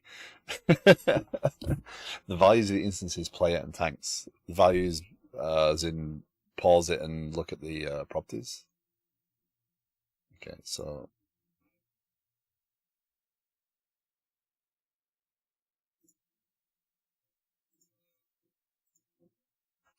what do you want to see?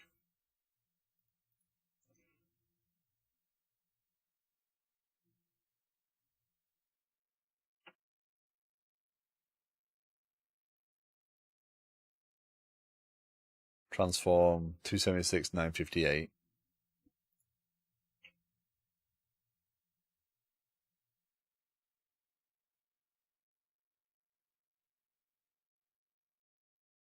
Oh no. Hi bees, how you doing? Of all the days to get this raid. How's things? How was the stream?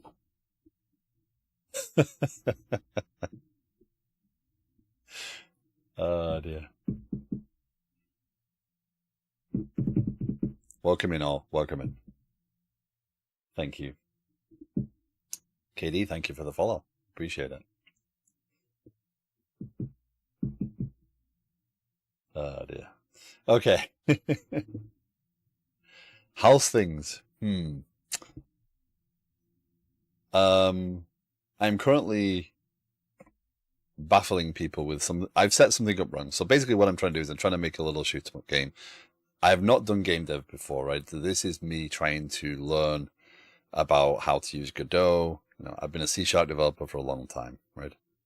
So what we're doing is trying to figure out why they're not aiming at the player. This circle over here represents the position of my enemy.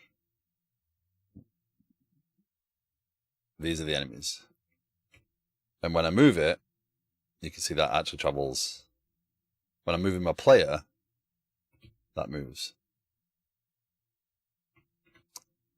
So I've gone and broke it somewhere, but I don't know enough to understand where I've broken it. And Canny and Captain Coda and Guesty in YouTube are trying to help me as best they can figure out why I'm so bad at this. So I was just having a moment of, maybe I shouldn't be doing game dev, because I'm clearly not equipped for it. And then you raided. So, welcome in. Welcome to this disaster. Hope all are well. Well, the good news is the people I brought over are very familiar with this kind of struggle.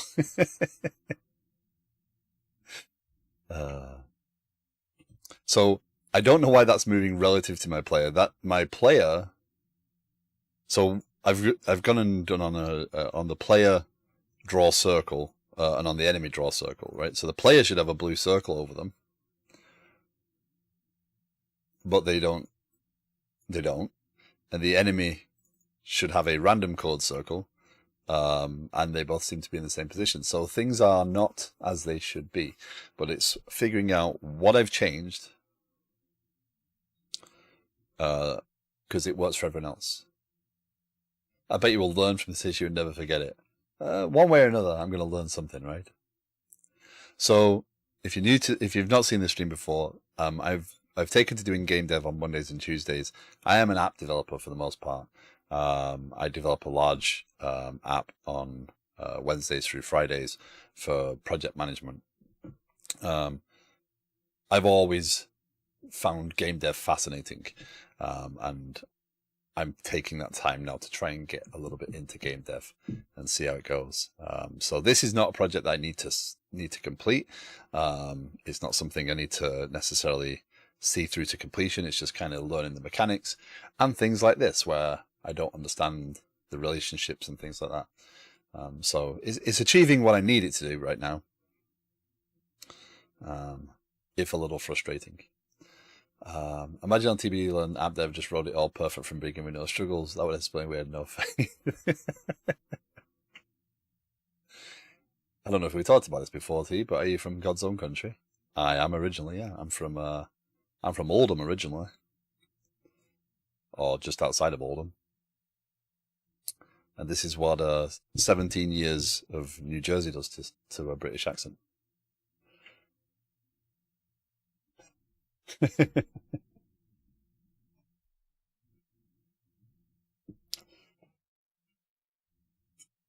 Yeah, I mean, all other code I'm just perfect at. It just works first time, right? I don't know. It's been a long time since I've put myself through a level of struggle like this, right? With regular code, I'm happy. I'm more struggling with how do I compose it, how do I design it, than I am how do I use the framework necessarily. So yeah.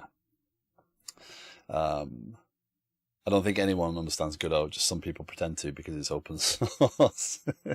Oh, interesting. Now you say it, I can hear the Mank, but I would have pegged you as Yorkshire before. Well, the area I'm from is right on the Yorkshire border and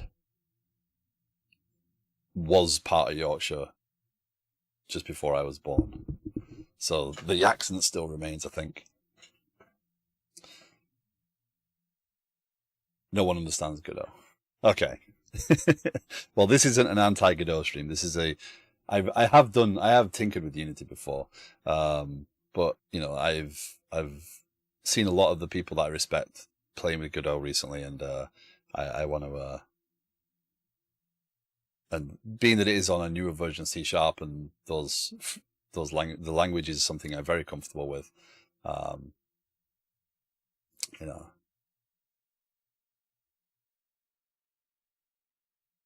Melbell, thank you for the follow.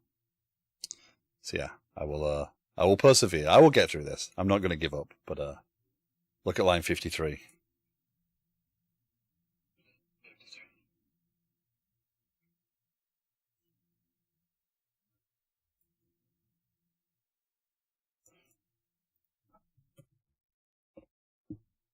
Let's find a weird bug with commands in 2D in Godot that has been driving me crazy.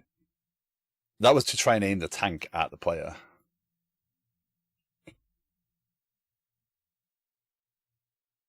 What? So now we have no movement. We have no circle.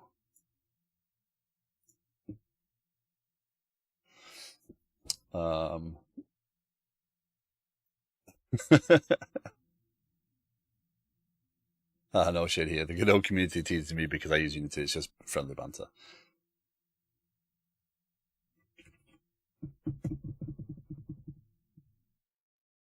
There was movement. It was very subtle.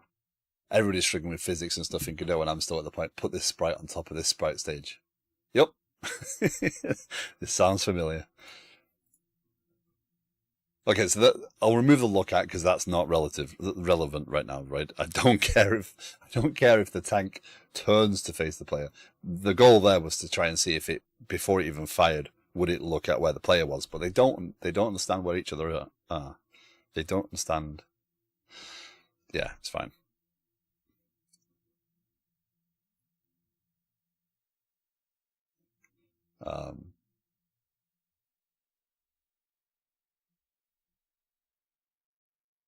Again, you know, Godot, I've seen, again, I watch a lot of streams with Godot in it recently.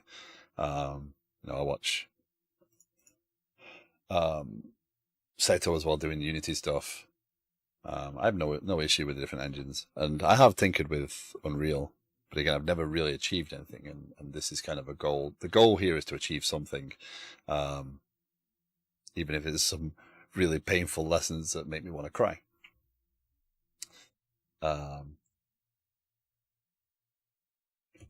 Okay, so let's go again. Apologize for ads.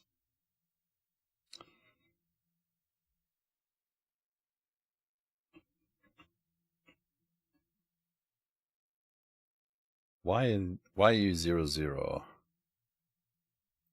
Why?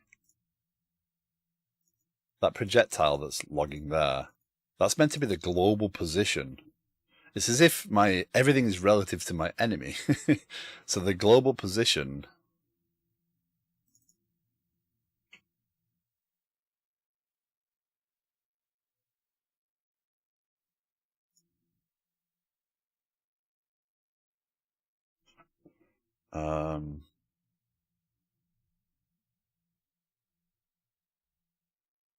The global position of my cannon is 0. Could it be I'm Godoting again tomorrow?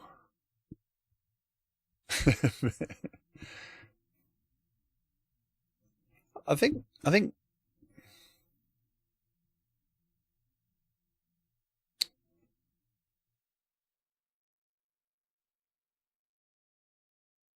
think like everything else, the choice of engine really comes down to how productive can you be, and is it worth jumping to something else if you are very familiar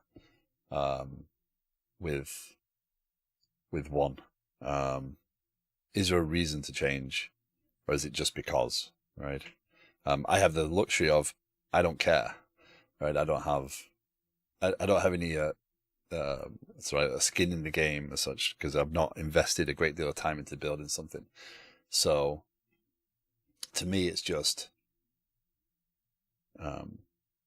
this uses C#, 8. It's using a current version of the language that I'm comfortable with. I can use some of the techniques that have come around in that version. I've seen some of the weirdness that Unity has on top of the C#, and I know that they're trying to move towards it, but they're not there yet. So to me, it seems I can be more productive with this over Unity. If you look back at 5 years ago, I think one of my early VODs or something is still there, and it was me doing Unity stuff, and I was tinkering with moving a thing on a screen, and that was it. That's the closest I ever got. But anyway, let's so this global position thinks is 0. Why does the projectile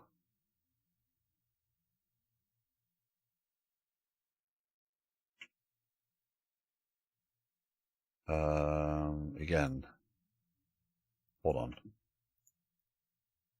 set origin, we set its global position.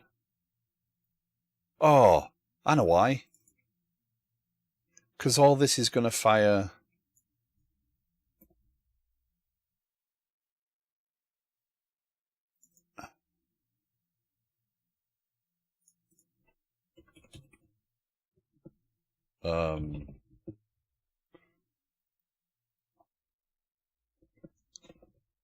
they're going to fire in the wrong order.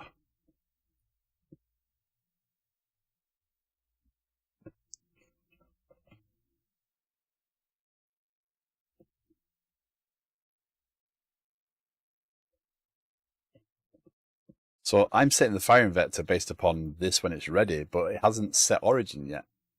So the origin...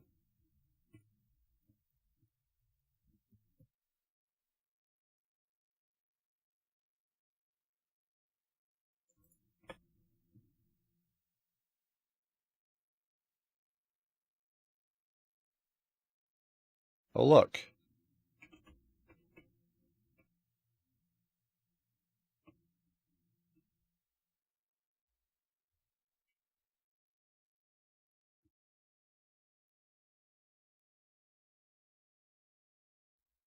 I would say they're tracking the player now pretty well.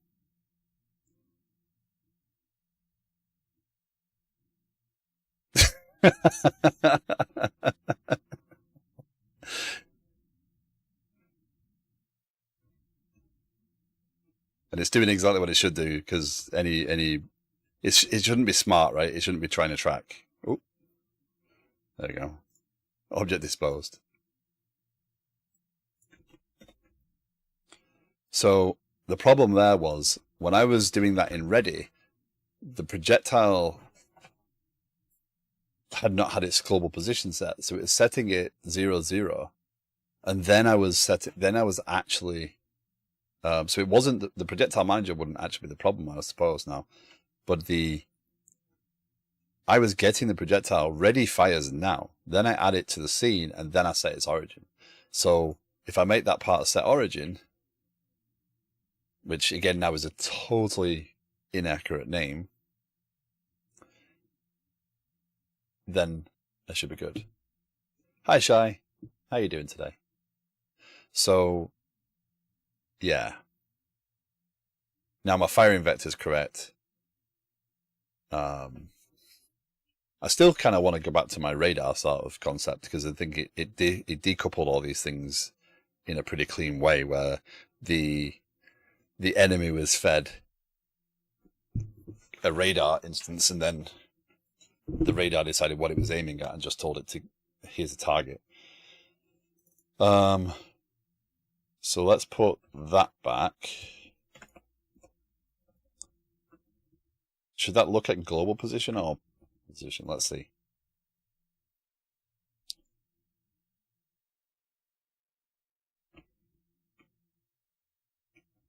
No.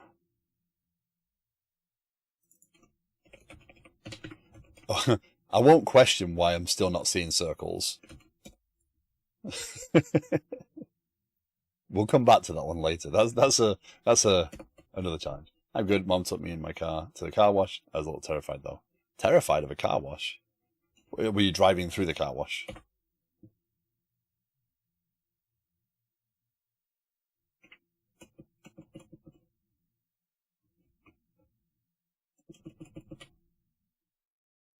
Probably should stop emitting enemy fire as well.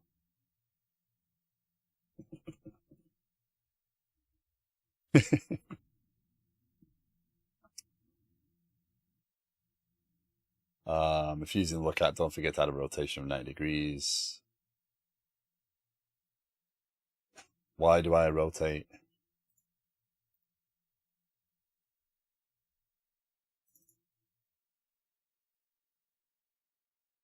Relative to the node's parent.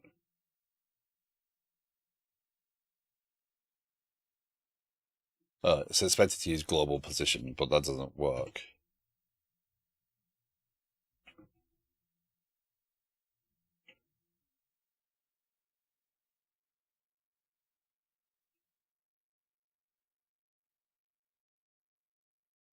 There's so many things that can trip you up with this. Brushes that come at the character over to me because it feels like they'll hit me even though I'm safe. Yeah, it's a lot of noise as well.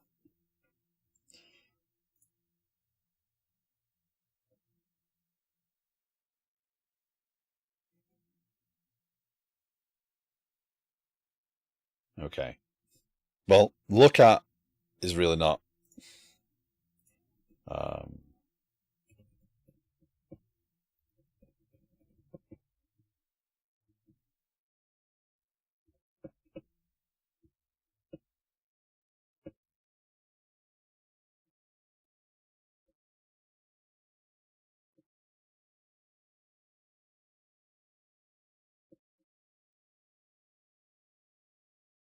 Yes, that origin is now a completely incorrect name. Try and add rotate pi.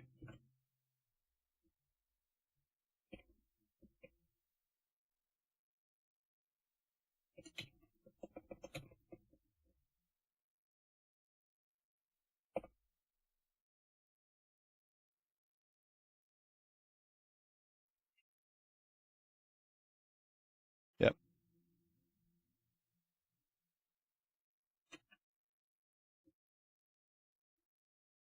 That's healthier.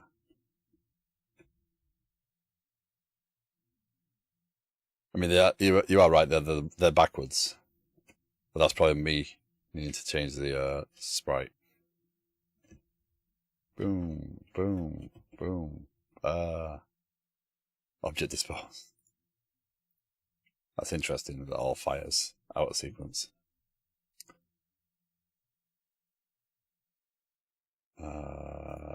Negative. Oh, so let the actual code rotate the thing. Gotcha. Okay.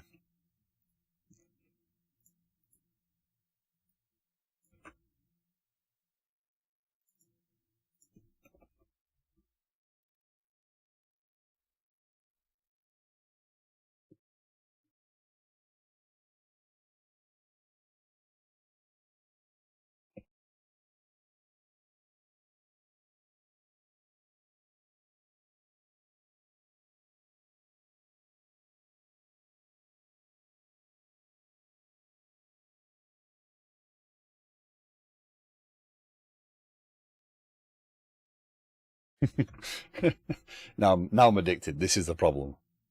I do have a job to do.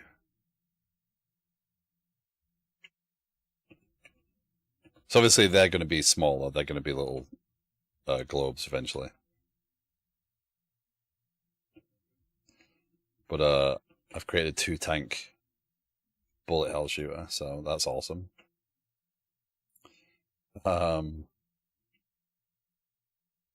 Come back over here. Movement speed. let's increase that a little bit. Yeah, let's turn on the moving map and see it works, and then we'll discuss what comes next.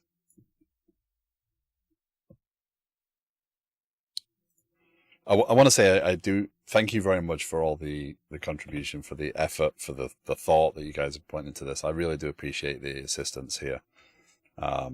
This is not easy, and this is probably why I get stuck and give up so often, right?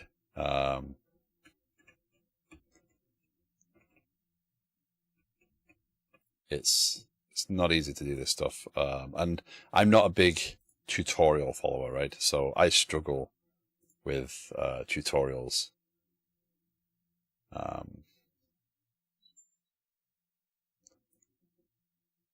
Tank.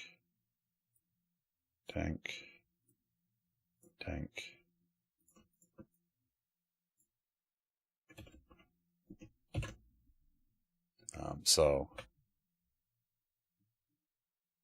because I was looking through some yesterday, and it just none of them really gave me what I wanted. Oh no.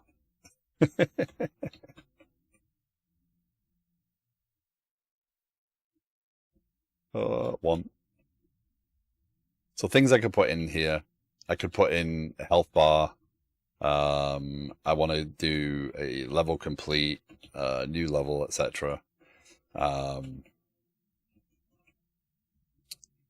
Yeah. By the way, I use a tile map as a placeholder to place all my enemies clear a scene. Okay, well, we can go into that later. I assume that what you mean there is I don't end up with a load of scene entities in here. I put them on the tile map and they become at runtime enemies. So what we'll do, with camera, add more enemies. If you're interested in this code at all, if you want to go and tinker with it, or you are curious as to what I've done so far, the code is all up in GitHub. Probably started 3 weeks ago now.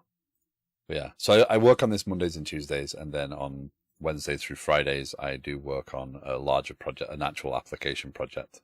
And because of the amount of time I have, I don't work on this off stream very much.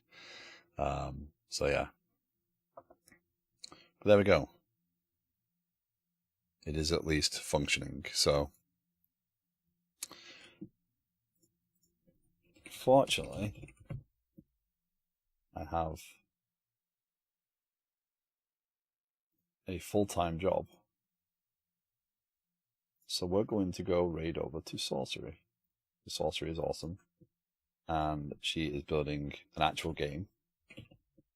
If you haven't been to Sorcery before, which I would expect most of you have, don't forget to give her a follow. So thank you very much for joining me. Thank you for hanging out. I appreciate it. I'll be back tomorrow at 7 a.m. Eastern Time to do more app development, where I am currently trying to get out of a an Angular upgrade nightmare that I created over the weekend. So thank you very much for joining. Take care, and I'll see you again soon, I hope. Have a good one.